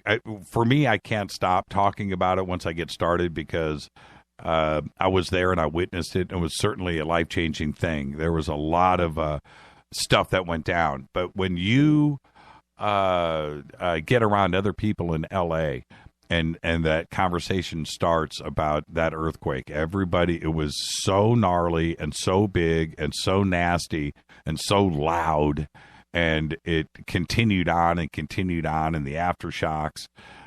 Everybody will sit and talk about this for hours because everybody went through the same thing. Trust me, I am nobody special. I went through it like everybody else did. And, this is what I was going to say. So nobody lost control, right? Everybody was maintaining fairly well, considering what was going on around us. And so we're outside. The ground is still shaking and things are falling, and it's just crazy. And this one guy was freaking out. I smell gas, man. I smell gas. And he was running, everybody's smoking cigarettes, right? He said, put out cigarettes. And this fire truck comes up the street, rolls by, and this guy runs out to the fire truck. Stop, I smell gas, and they're smoking. And the fire truck slowed down and for a second, and he's yelling at the firemen about this gas leak. And there are people smoking. And the fire truck took off and just left this guy standing there and freaking out. He was the only guy that I remember that was out of control, considering what was going on. Yeah, it was pretty calm, cool, and collected. This is Fade to Black. I'm your host, Jimmy Church. All right, back to the phone lines. Let's go. 323-825-5045. I'll be right back.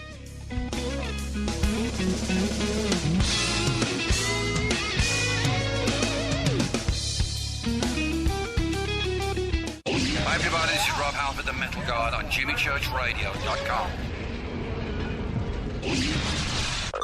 KGRA Radio. Intelligent talk.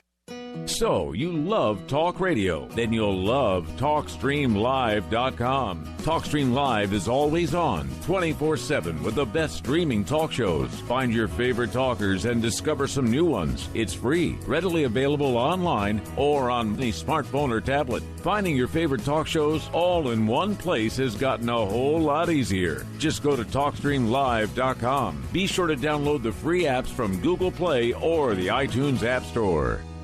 Are you tired of brown rust stains on your toilets, sinks, and clothes? Does your water smell and taste bad? Don't live with these problems anymore. Hydrocare's revolutionary well water systems, available at Wave Home Solutions, gives you clean, healthy, great-tasting water from every faucet. They remove iron, hydrogen sulfide, sediment, and many other contaminants that are distasteful and damaging your fixtures. You'll be amazed how fresh and clean well water can be. Satisfaction guaranteed. Go to bestwater123.com. That's bestwater123.com.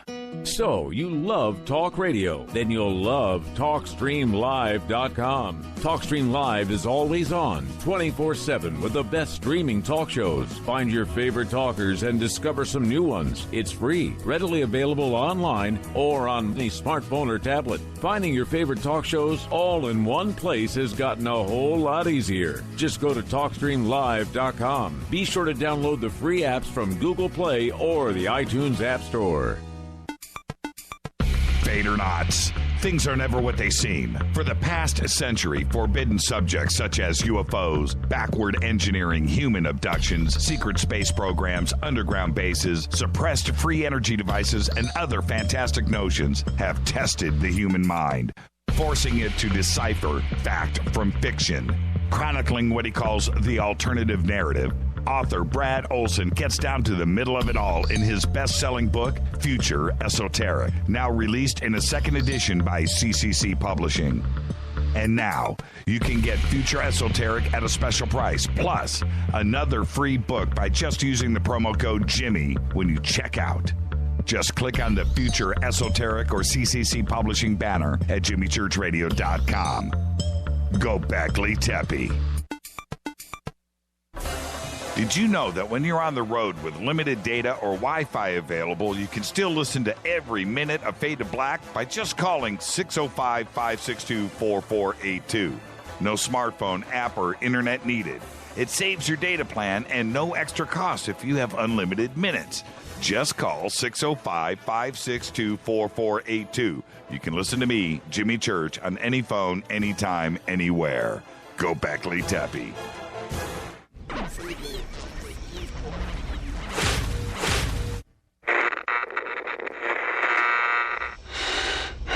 You want to know a secret?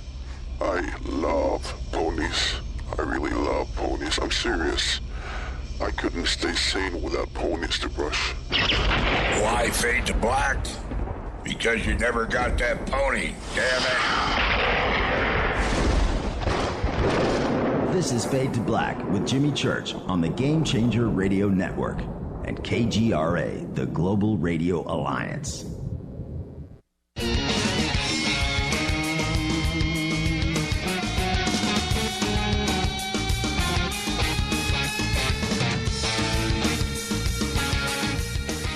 Welcome back to Fade to Black. It's FADERNIGHT, Thursday night. What a weird show tonight.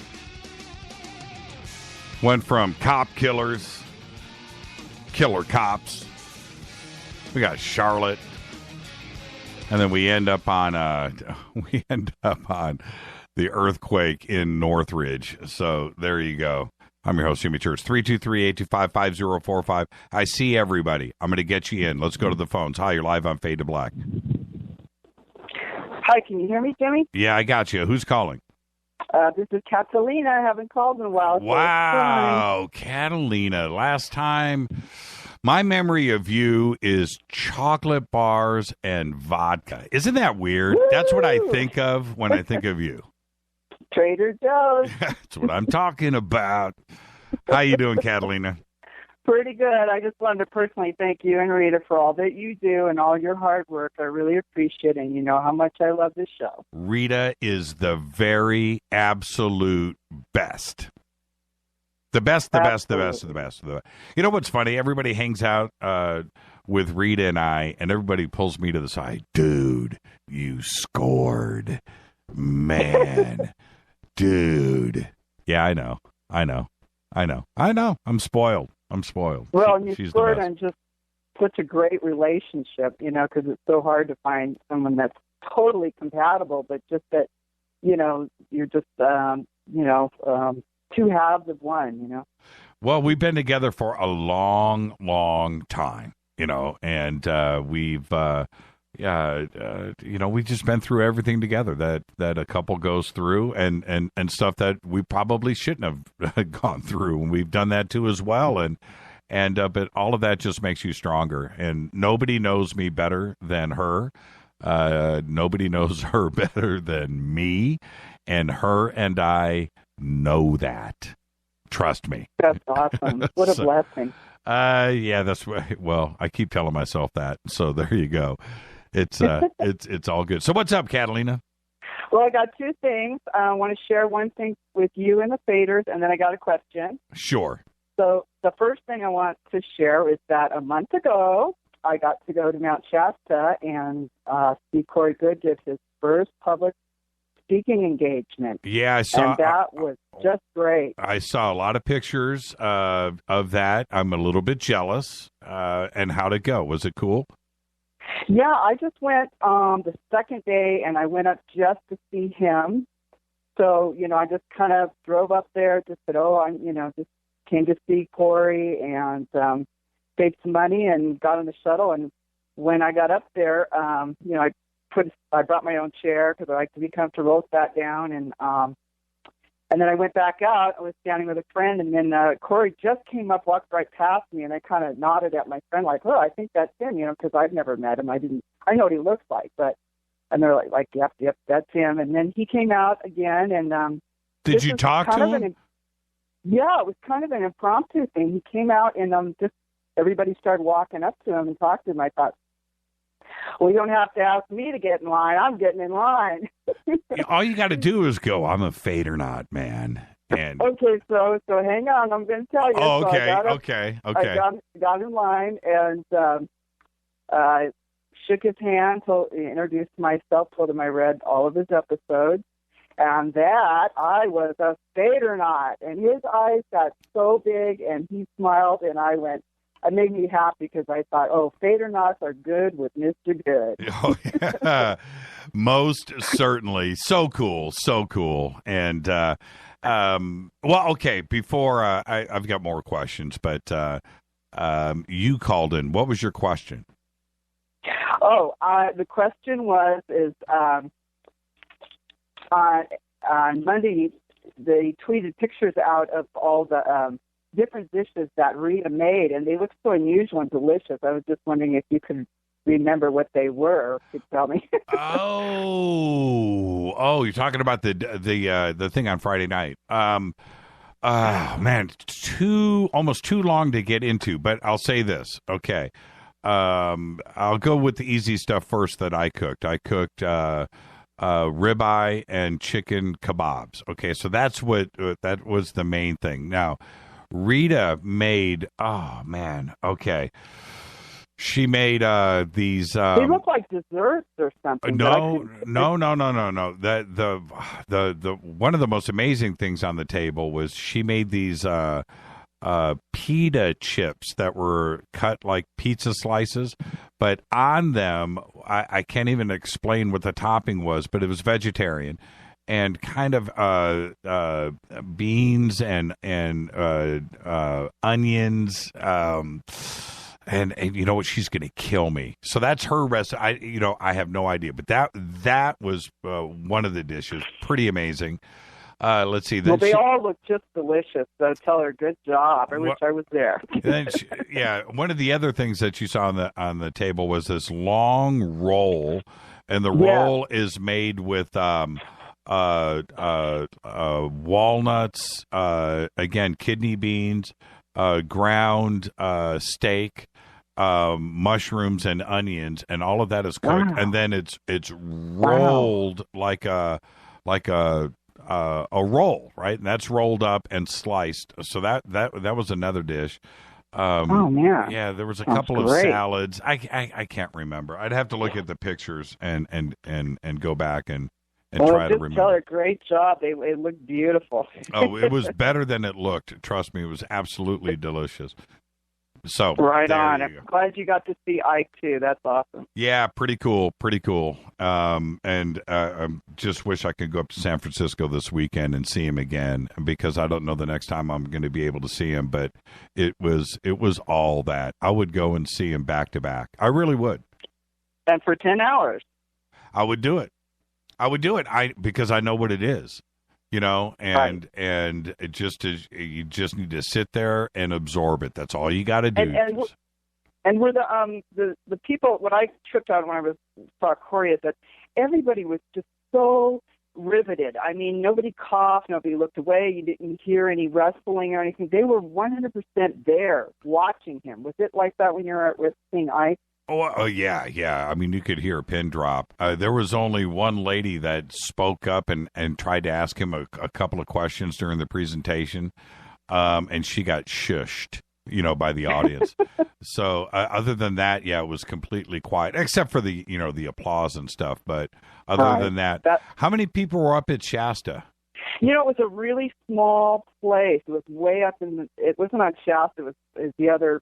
It was in the, proper, but it was more in the mountains and in the trees. It was way in the back. So it's probably, I'm guessing, I'm not really good with numbers, at least 200-300 maybe. Okay. A small venue, but, like I said, I just went there to go see him, so I didn't really get to talking, but you could tell everybody was, totally cool. Could have been all faders. You never know. Yeah, no doubt. Maybe I was the only fader. I don't know. No, I doubt that. But did you see anything in the? Did you see anything strange? I mean, that's a very special place. Oh, Shasta? Yeah. Were you there at night? What was going on at night? Yeah, like I said, I was staying somewhere else in Shasta. Shasta's just got a lot of mystical energy to it. I didn't see too many UFO clouds. But I like to go to this place called Lake Siskiyou. It's the little lake there at the town, and it's just gorgeous. I mean, it's really beautiful, and just brings a lot of unusual folks up there. Yeah, next year I'm definitely going to be in Shasta. I really want to go up there. Check out Lake Siskiyou. That's a camping area, and they got cabins. It's a very cool place. Well, I want to go up there with night vision because there's stuff going on around that mountain. I know that there is. And you didn't see anything, huh? No, I got to get some night vision goggles because I love stargazing. So next time for sure. Yeah, definitely. All right, Catalina, thank you so much. Yeah, take care of yourself. Be safe and be well. Chocolate bars. Yay! Okay, bye-bye. I'll talk to you. Yeah, next year, definitely going to Shasta. Got to do ECETI as well. I've got to get that. That's another bucket list situation. Okay, phone lines are open, 323-825-5045. A U.S. investigation into a leak of hacking tools. Now, listen to this closely. Used by the National Security Agency. A leak of their hacking tools is focusing on a theory that one of its operatives carelessly left them on a remote computer and Russian hackers found them.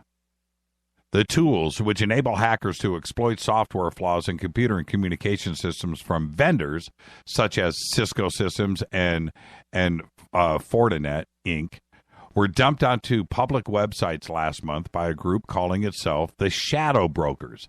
Now, NSA officials have now told investigators that an employee or a contractor made the mistake about 3 years ago during an operation that used those tools specifically. All right, now this is where it gets nuts.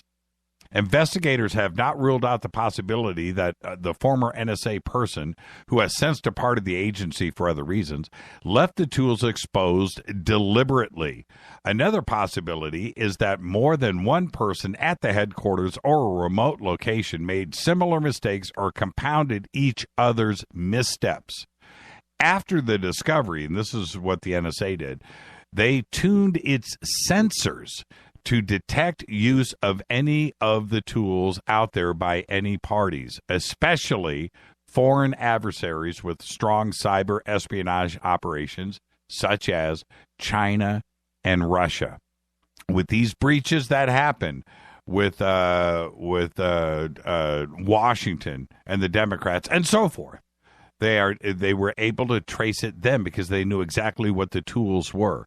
But they lost them 3 years ago.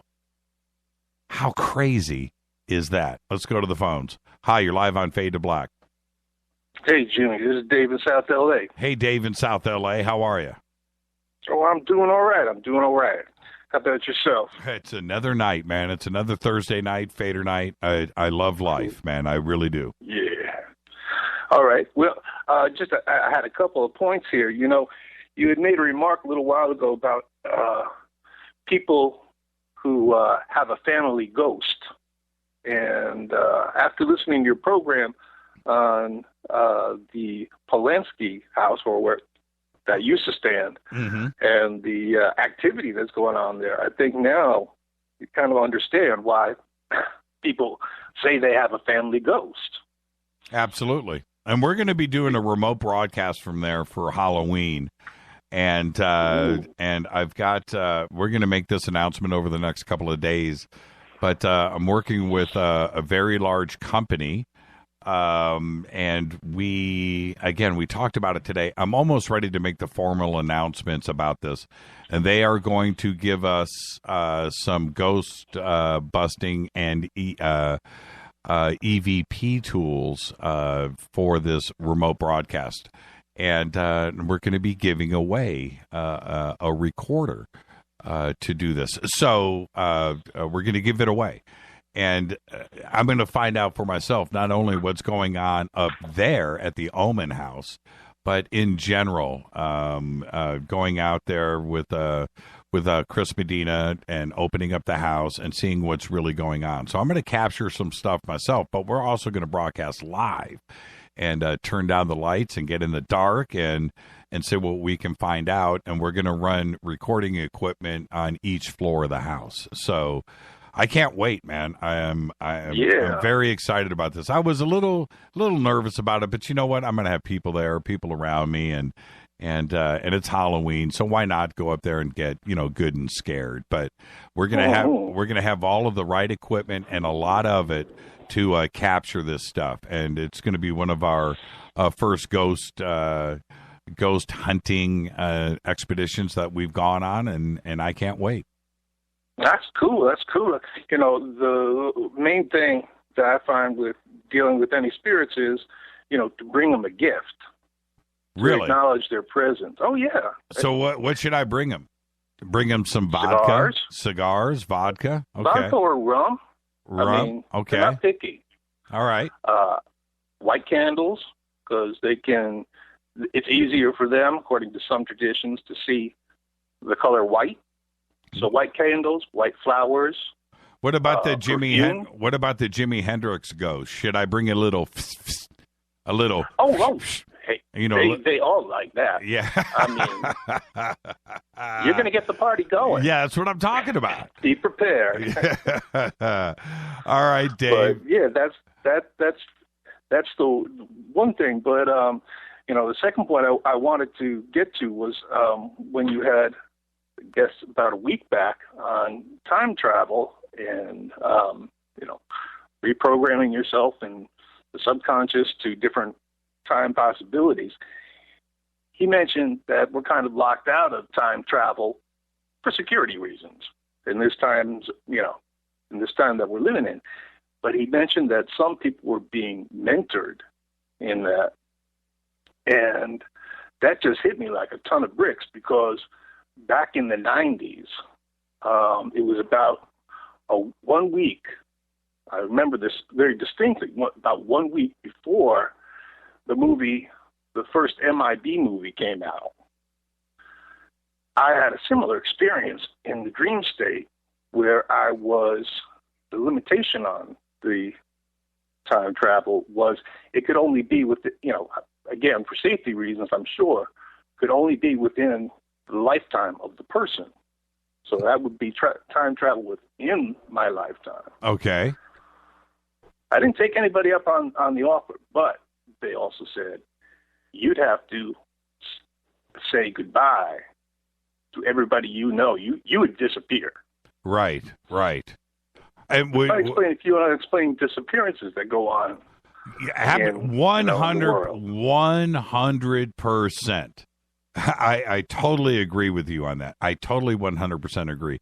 If any of us knew, Dave, when it comes to time travel, we have probably let's just go with maybe 10 different scenarios where time travel is something that we fantasize about or think about, right? Okay, so let's talk about the basics here. H.G. Wells and the Time Machine, right? Where you got a physical machine, you go and sit in it, you press the date, and you go, right? Now, and in that scenario, you are going with your physical body, going backwards or forwards in time, and it's simple. Okay, there's a lot of things that get complicated with that in other versions of it, but there's that version. Then there's another version where you're teleported and you're not in a machine. You're sent somewhere. That's another version of it. Another version of it is you're in a spaceship, right? You're in some kind of something out in space, and you go out at the speed of light, and there you are traveling in time. You come back to Earth, and everybody is dead and gone, and you come back, and it's the future. So that's another version of time travel. There's another version where you see it. You see it only. You wear the chronovisor, and you witness time travel, different spots in time. And then you have the part where you're going to do some type of astro projection where you're leaving your body, right? And your body is still here, but you're going out and witnessing things. And we could go on and on and on with different versions of that, different types of time machines, different, I get and understand all of that.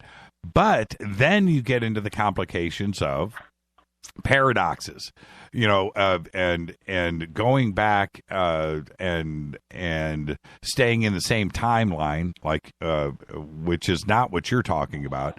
Staying in the same timeline and coming back and hanging out with your family again. If you go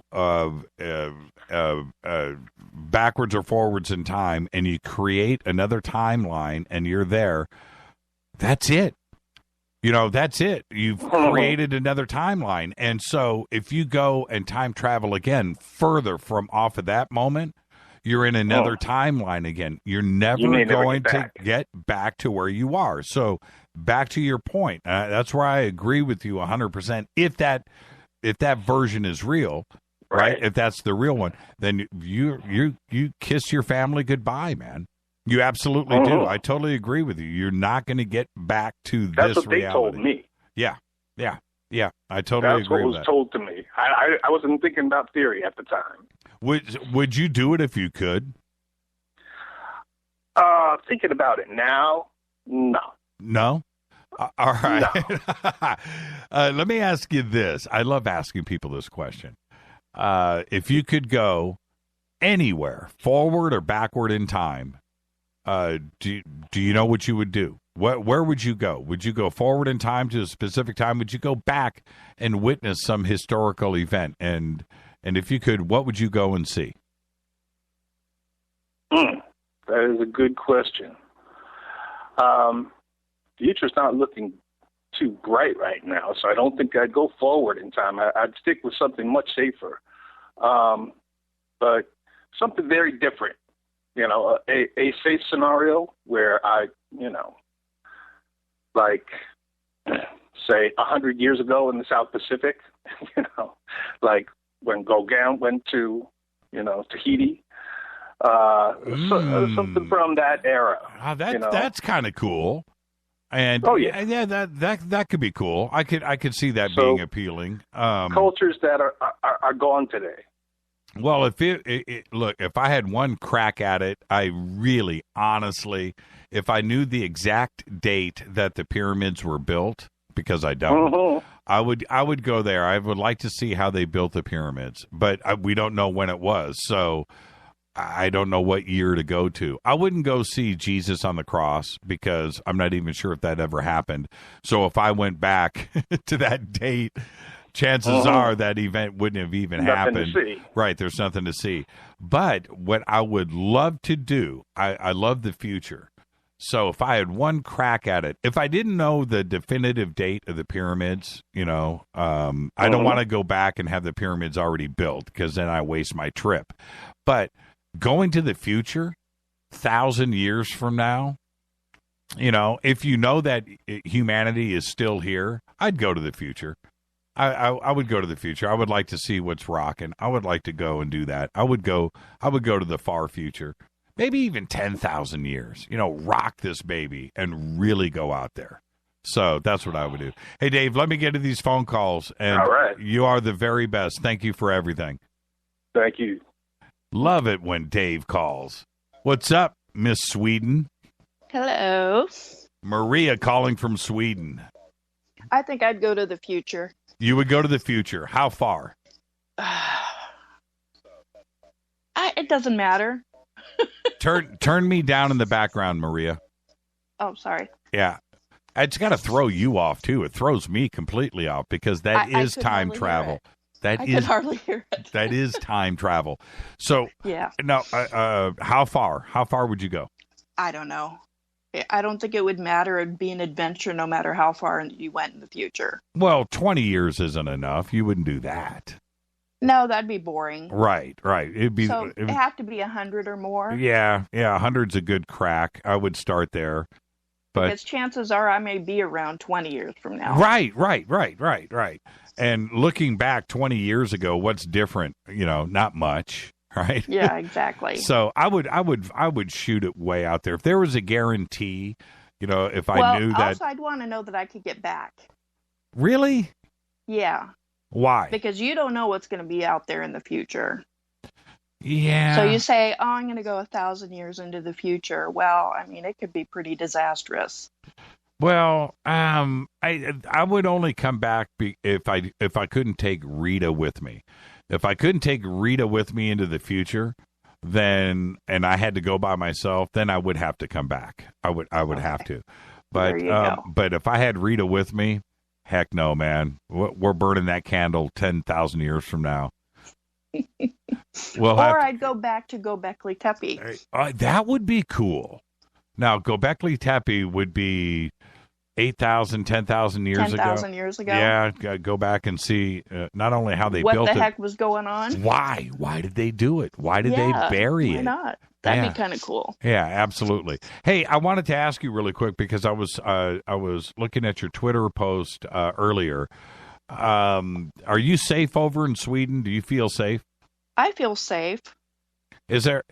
I don't think when I think of criminals, I don't really think of Sweden as being a benchmark of criminal activity. There's a big controversy going on right now. Per capita, we have more refugees than any other country. Right. So there's a big brouhaha about whether that would make sense, safe or not safe. But I don't feel any only impact from that. Only 50 people live in Sweden, so it doesn't matter. I think our population just reached about 8 million. Yeah, 8 million. You've got that in LA and Ventura County alone. I have 8 million people that live within 4 blocks of me. Exactly. 8 million in the entire country. So, yeah. What are the two biggest cities there? Stockholm. Right. And Gothenburg. See, everybody knows, Stockholm, but they don't think of Gothenburg. How big is Gothenburg? I don't know. Yeah, criminal mecca infiltrated by the mafia and. Well, most of the crime goes on in Stockholm and Gothenburg, and the third largest city, which is Malmö, which is in the very south of Sweden. Right. Yeah, and so I think you had posted something interesting that cops until recently there started carrying guns, but before that, no. There was a time when the policemen did not carry guns. It wasn't necessary. Right. Kind of like Iceland, or Sweden. I guess Finland too.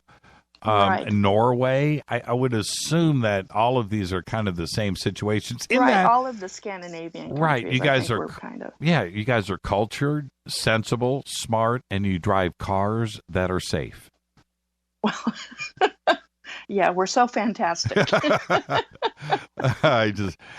boxy, but they're safe, right? Yes. But thank you for calling in tonight, Maria, and I love it because I know what time it is there, and for you to get up and hang out with us is pretty cool. Thank you so much. Hey, no problem. I thought I would call in with some sort of paranormal story. Well, you could, but we're going into a break. Do you have one? I do have one. All right, then hold on if you want. I'm putting you on hold right there. Stay right there. All right. This is Fade to Black. I'm your host, Jimmy Church. See, I never, and I mean never, cut anybody off. This is Fade to Black. It's Thursday night. It's Fader Night. 323-825-5045. I do see the calls coming in. You guys stay on hold. Stay right there.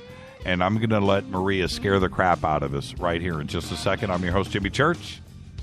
This is Fade to Black on the Game Changer Network and KGRA The Planet. I'll be right back.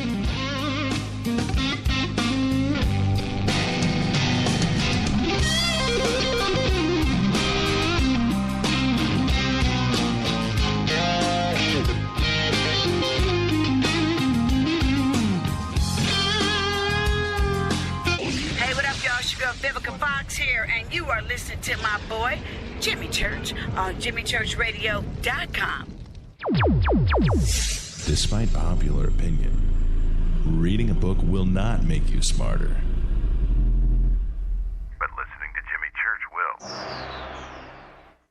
Does your basement or crawl space have a damp, musty smell? Well, watch out. That's a sign of too much moisture and not enough ventilation. And that can mean increased mold growth and the buildup of harmful toxins and gases. Don't bother with a dehumidifier. It just circulates the same unhealthy air. Now there's a better way to remove these dangers and odors. It's with the computerized Wave Moisture Control Unit that reduces moisture and expels pollutants. We replaced our old dehumidifier with the Wave unit, and in only 3 weeks, our basement is dry and the musty smell is gone. Wave units require no maintenance, no buckets of water or filters, and costs only pennies a day to run. Breathe better, live healthier with an affordable, no-maintenance Wave unit. Call 888-618-WAVE, 888-618-WAVE, or visit mydryhome.com. mydryhome.com.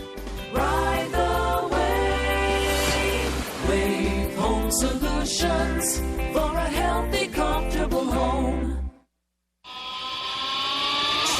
What's up, Fadernauts? Studio Dome loves Fade to Black and the F2B audience so much that they have put together the ultimate stereo Bluetooth system. They've done it just for you. Man, check this out. The Studio Dome SBB2 stereo system is here.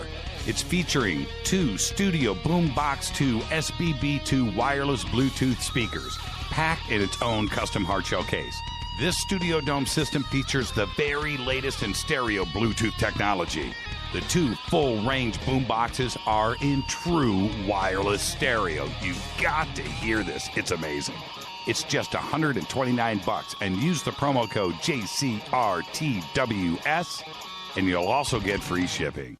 It's simple. Just go to JimmyChurchRadio.com, click on the Studio Dome banner. Go Beckley Teppy. This is Kristen, Erica, Brittany, Gabby, and you're listening to JimmyChurchRadio.com. It's not a lifestyle we chose. We were born this way. KGRARadio.com.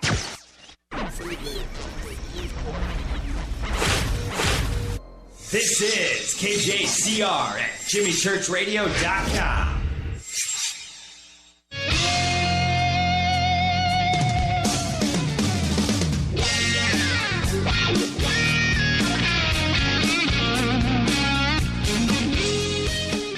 Welcome back to Fade to Black.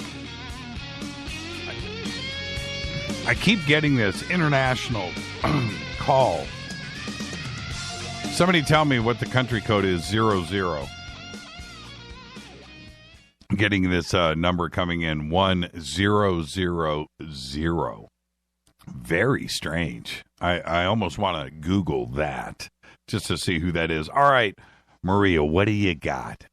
Well, I could either go with a Ouija board story. Always good. Always good. A possible abduction story. Oh, man. Which one? Oh, I ought to leave that one up to Twitter. Okay. Do we go? Okay, let's do this. Do we go Ouija? Do we go Ouija or do we go possible abduction? Possible. See, that's interesting in itself right there. Possible. I almost want to go there. But do we... Yeah, I'm not sure if that's what it was. See, that's good. That's good. Or do we go Ouija board? Okay, I'm leaving it up to Twitter. Let's go. And let me look at the chat room here. Okay, chat room. Do we go Ouija board or do we go possible abduction? Let's light this candle. Okay, we got to wait for the time delay here and wait for it to catch up. Okay. Allison says abduction. Let's see here. The chat room stopped clicking. That's kind of bizarre. It's because Dino's probably over there yakking. Okay, Nick says aliens. I think 000 is no country. That's not what we're talking about. Oh, North Korea is calling. Okay, Jimmy, that's England. Is it England? 100. No, 44 is England. Yeah, 44 is England. Possible abduction. Okay, we'll go with that one. Abduction. Okay. And it's continuing the abduction. Okay, let's go. Let's go with the possible abduction. Okay, we'll save the Ouija for another night. Let's go. Okay. So this happened in the same neighborhood as my last story. For anyone who remembers, it was in Thousand Oaks. Okay. Same housing tract, except this was my parents' home. Gotcha. And it was upstairs in my sister's bedroom. I was laying down on a cot. I was just moved back home. Didn't have my own room, so I was laying on a cot in my sister's room. And I was facing directly towards the window. Now, remember, I'm on the second floor. And I'm laying there. How old? 20. 20? Okay. Yeah, not about that. So I'm laying there and I'm kind of drifting off, but I'm not asleep. And then all of a sudden I fall into sleep paralysis, where you can't move. Yeah. Can't even turn your head, but you can move your eyes around the room. Been there, done that. And you can hear, weird feeling. And all of a sudden I hear someone talking to me saying, "What are you doing? Why are you here?" And I could see out of the corner of my eye, because I could move my eyes around, that sitting on my sister's bed was somebody. All I could see were knees. Wow. I couldn't turn to look to see who was sitting there, but there was somebody sitting on my sister's bed talking to me. To your right or to your left? To my left. Okay. I'd like to paint the picture. Yes, of course. Okay. So it's to your left and... To my left, and it was weird because all it was saying was, "What are you doing?" Where was your sister? She was up and had left for work. Okay, so she's not there. So you're I'm alone. I'm alone in the house. Okay, gotcha. I'm absolutely alone in the house. My parents were not there. They were both at work. Your parents worked nights, or was this? No, this was in the morning. So you could see. This is like 10 o'clock in the morning. Oh, this is creepy. Okay. Yeah, I mean, this isn't even at night. This is like 10 o'clock in the morning, and I'm just being lazy and laying in bed. And was it daylight in the room? Yeah. Okay, gotcha. Okay, now this is really creepy. Yeah, I mean, it was daylight, and I mean, I could see clearly the entire, the room, wherever my eyes could focus. Right. I couldn't turn my head, but I could see. Right. And I see somebody's knees sitting on my sister's bed. Wow. And I can hear them talking to me. What are you doing here? Like. Yeah, it says, "What are you doing? Why are you here?"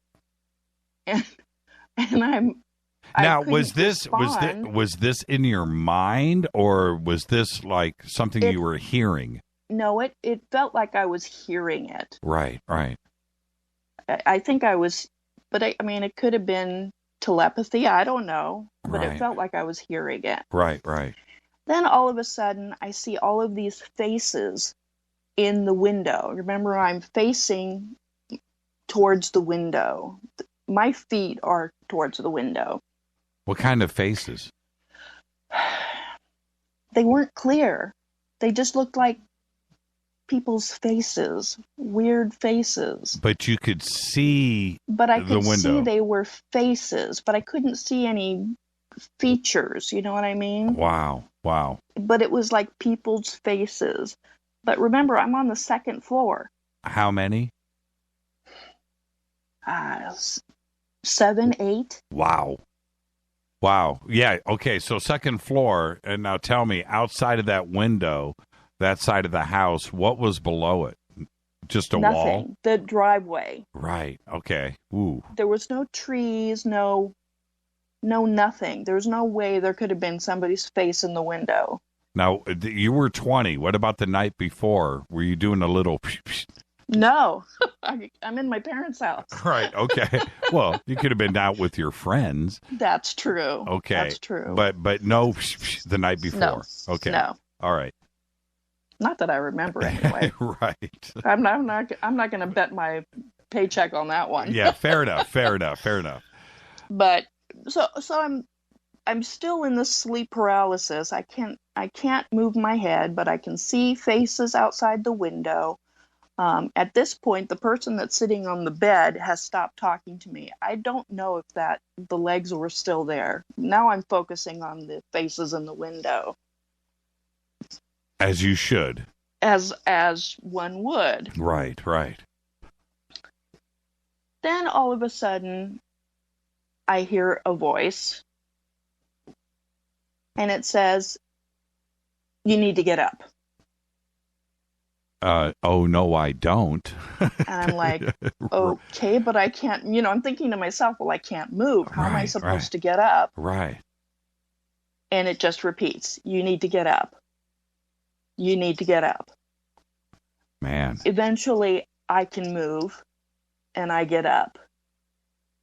2 hours had gone by. When you got up, where was the person that was there to your left? Gone. There were no faces in the window. There was nobody sitting on the bed. There was nobody in the house. 2 hours. 2 hours. Now, at the time, I didn't think abduction. That didn't come to me until many years later, after I'd had my son. And my son said to me one evening as I was putting him to bed, "I don't want to go to sleep tonight because they take me flying." What? And I thought to myself, right. Okay, are we talking about alien abduction? Right. I mean, in my head, I'm thinking, right, what do you mean they take you flying? Right. Well, he was only 3 at the time, so he couldn't explain it to me. Wow. And then I thought, well, they say abductions happen in families, through generations. Yes. So when he said that, I thought immediately back to this instance. I wonder. What was your next question? To my son? Yes. Who takes you flying? Yeah, right, exactly. And what did he say? He just said they do.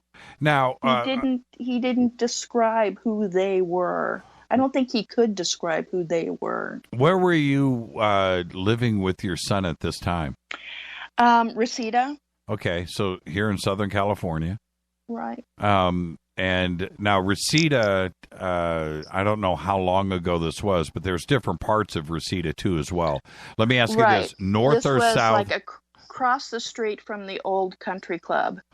Ah. Yeah, the rock and roll. Oh yeah. Yeah. Been there. Saw Yngwie Malmsteen play there.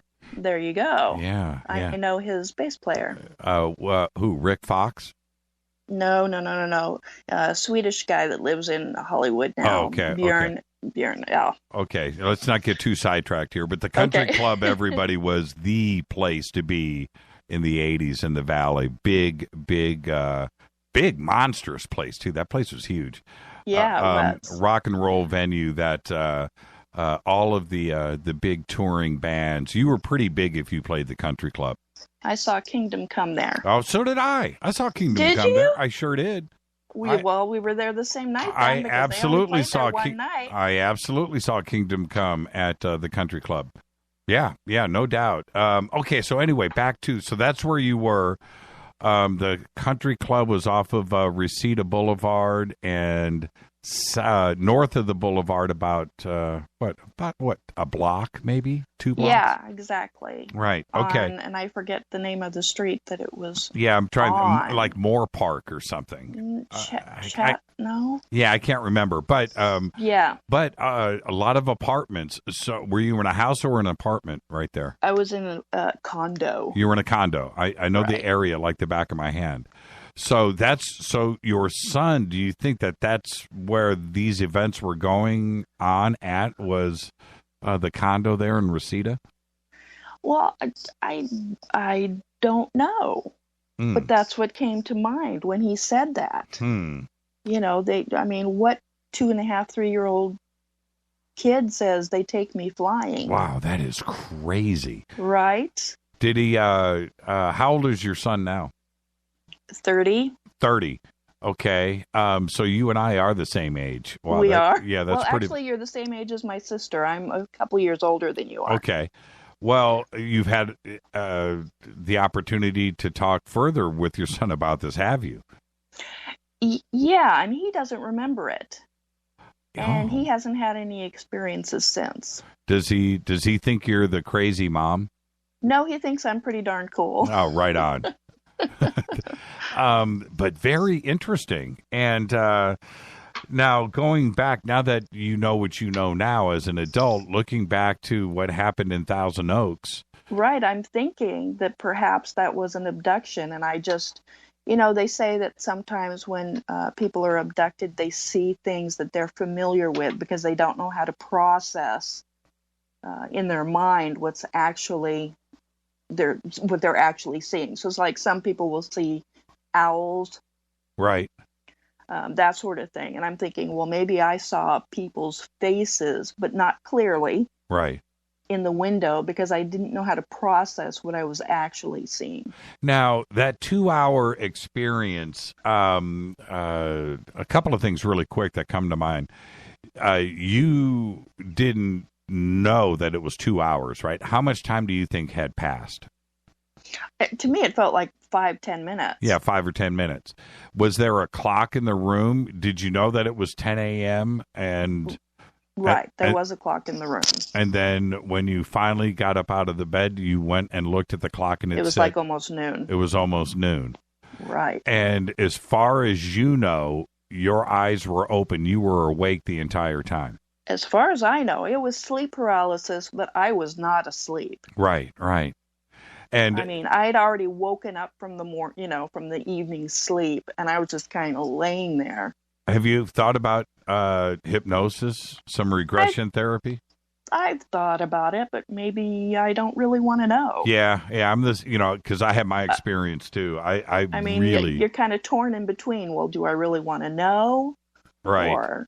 Right. I want mine. I just want to let it go. I'm cool with the experience, the way that it happened. If it would have happened again, or a second time, or a third time, I might visit the hypnosis and regression. But it was a singular event. It only happened that one time, and I'm just kind of cool with it because it was not fun for me to go through. It really freaked me out. Exactly. Now, if your mind puts those things in place because you can't handle what's actually happening, well, then why do you really want to know what's actually happening? Are you, how do I want to say this? Are you, okay, did you discuss this with your family? Is the next day, that day, when did you talk to your neighbors about it? Did anybody see anything strange? No, I didn't talk to any, because at that point, I wasn't thinking aliens. Right. I wasn't thinking, I wonder if there was a UFO in the area, or, I just wasn't thinking that. Right. So I didn't pursue that. Now, of course, I told my sister about it because, I tell my sister everything. Right.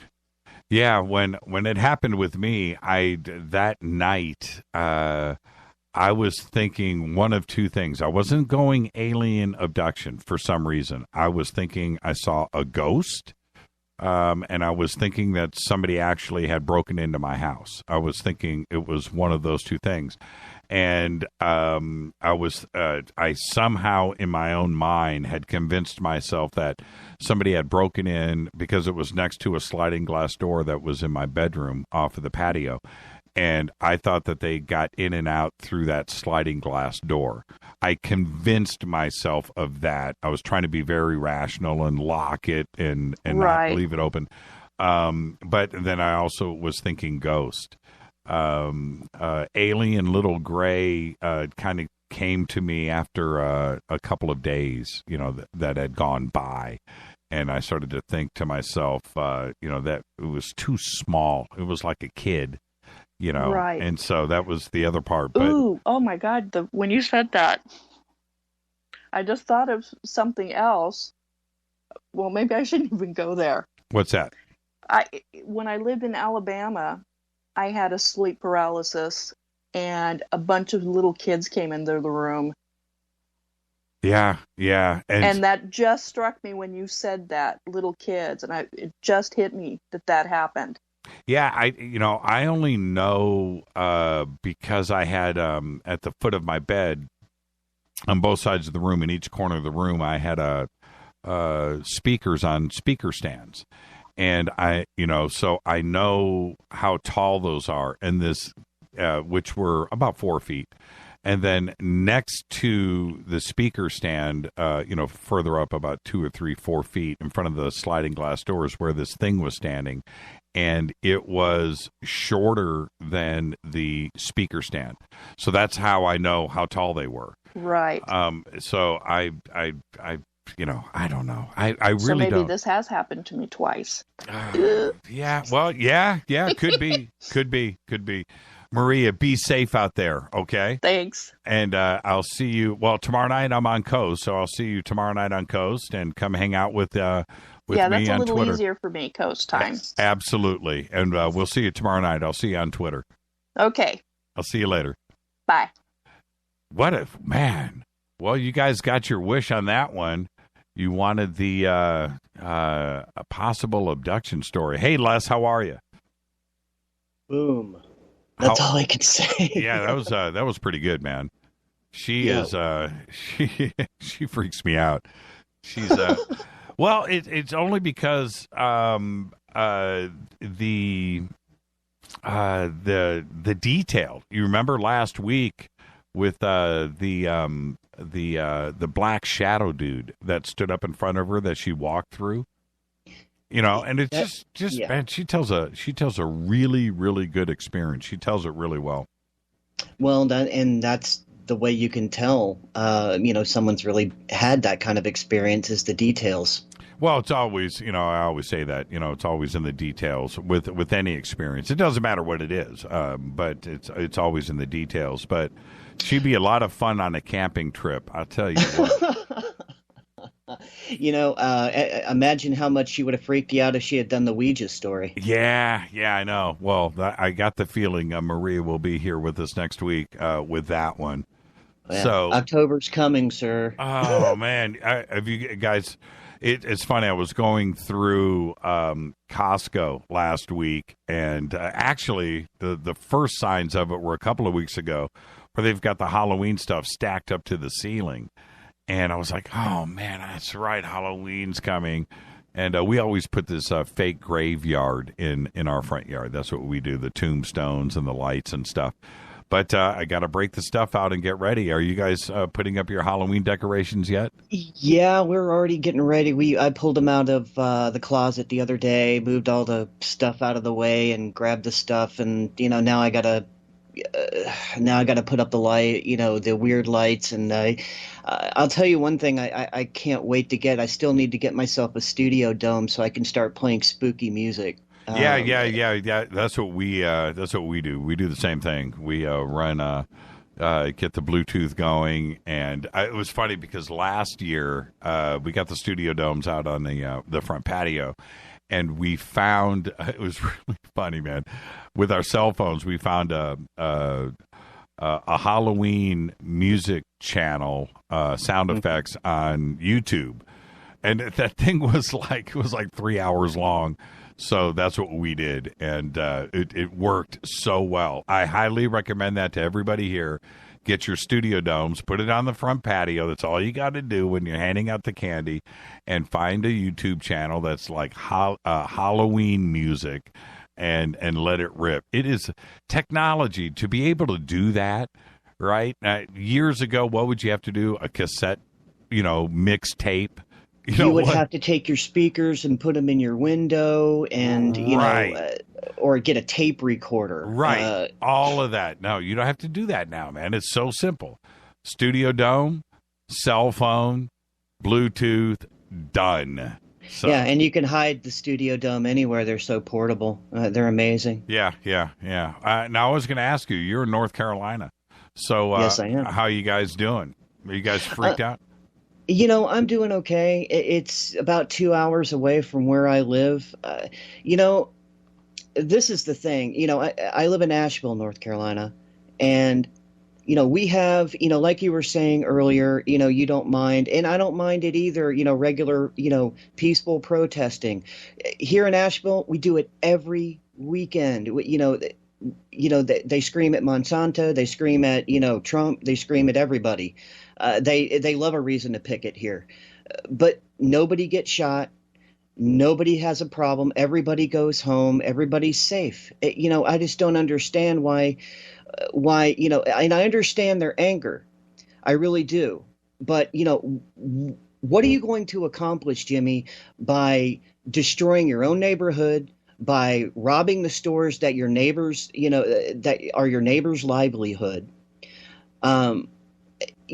Picket the police station, but but don't tear apart something that somebody spent their entire lives building. It just doesn't make sense to me. No, it doesn't make sense at all. Not to you. I mean, to anybody. It just doesn't make sense.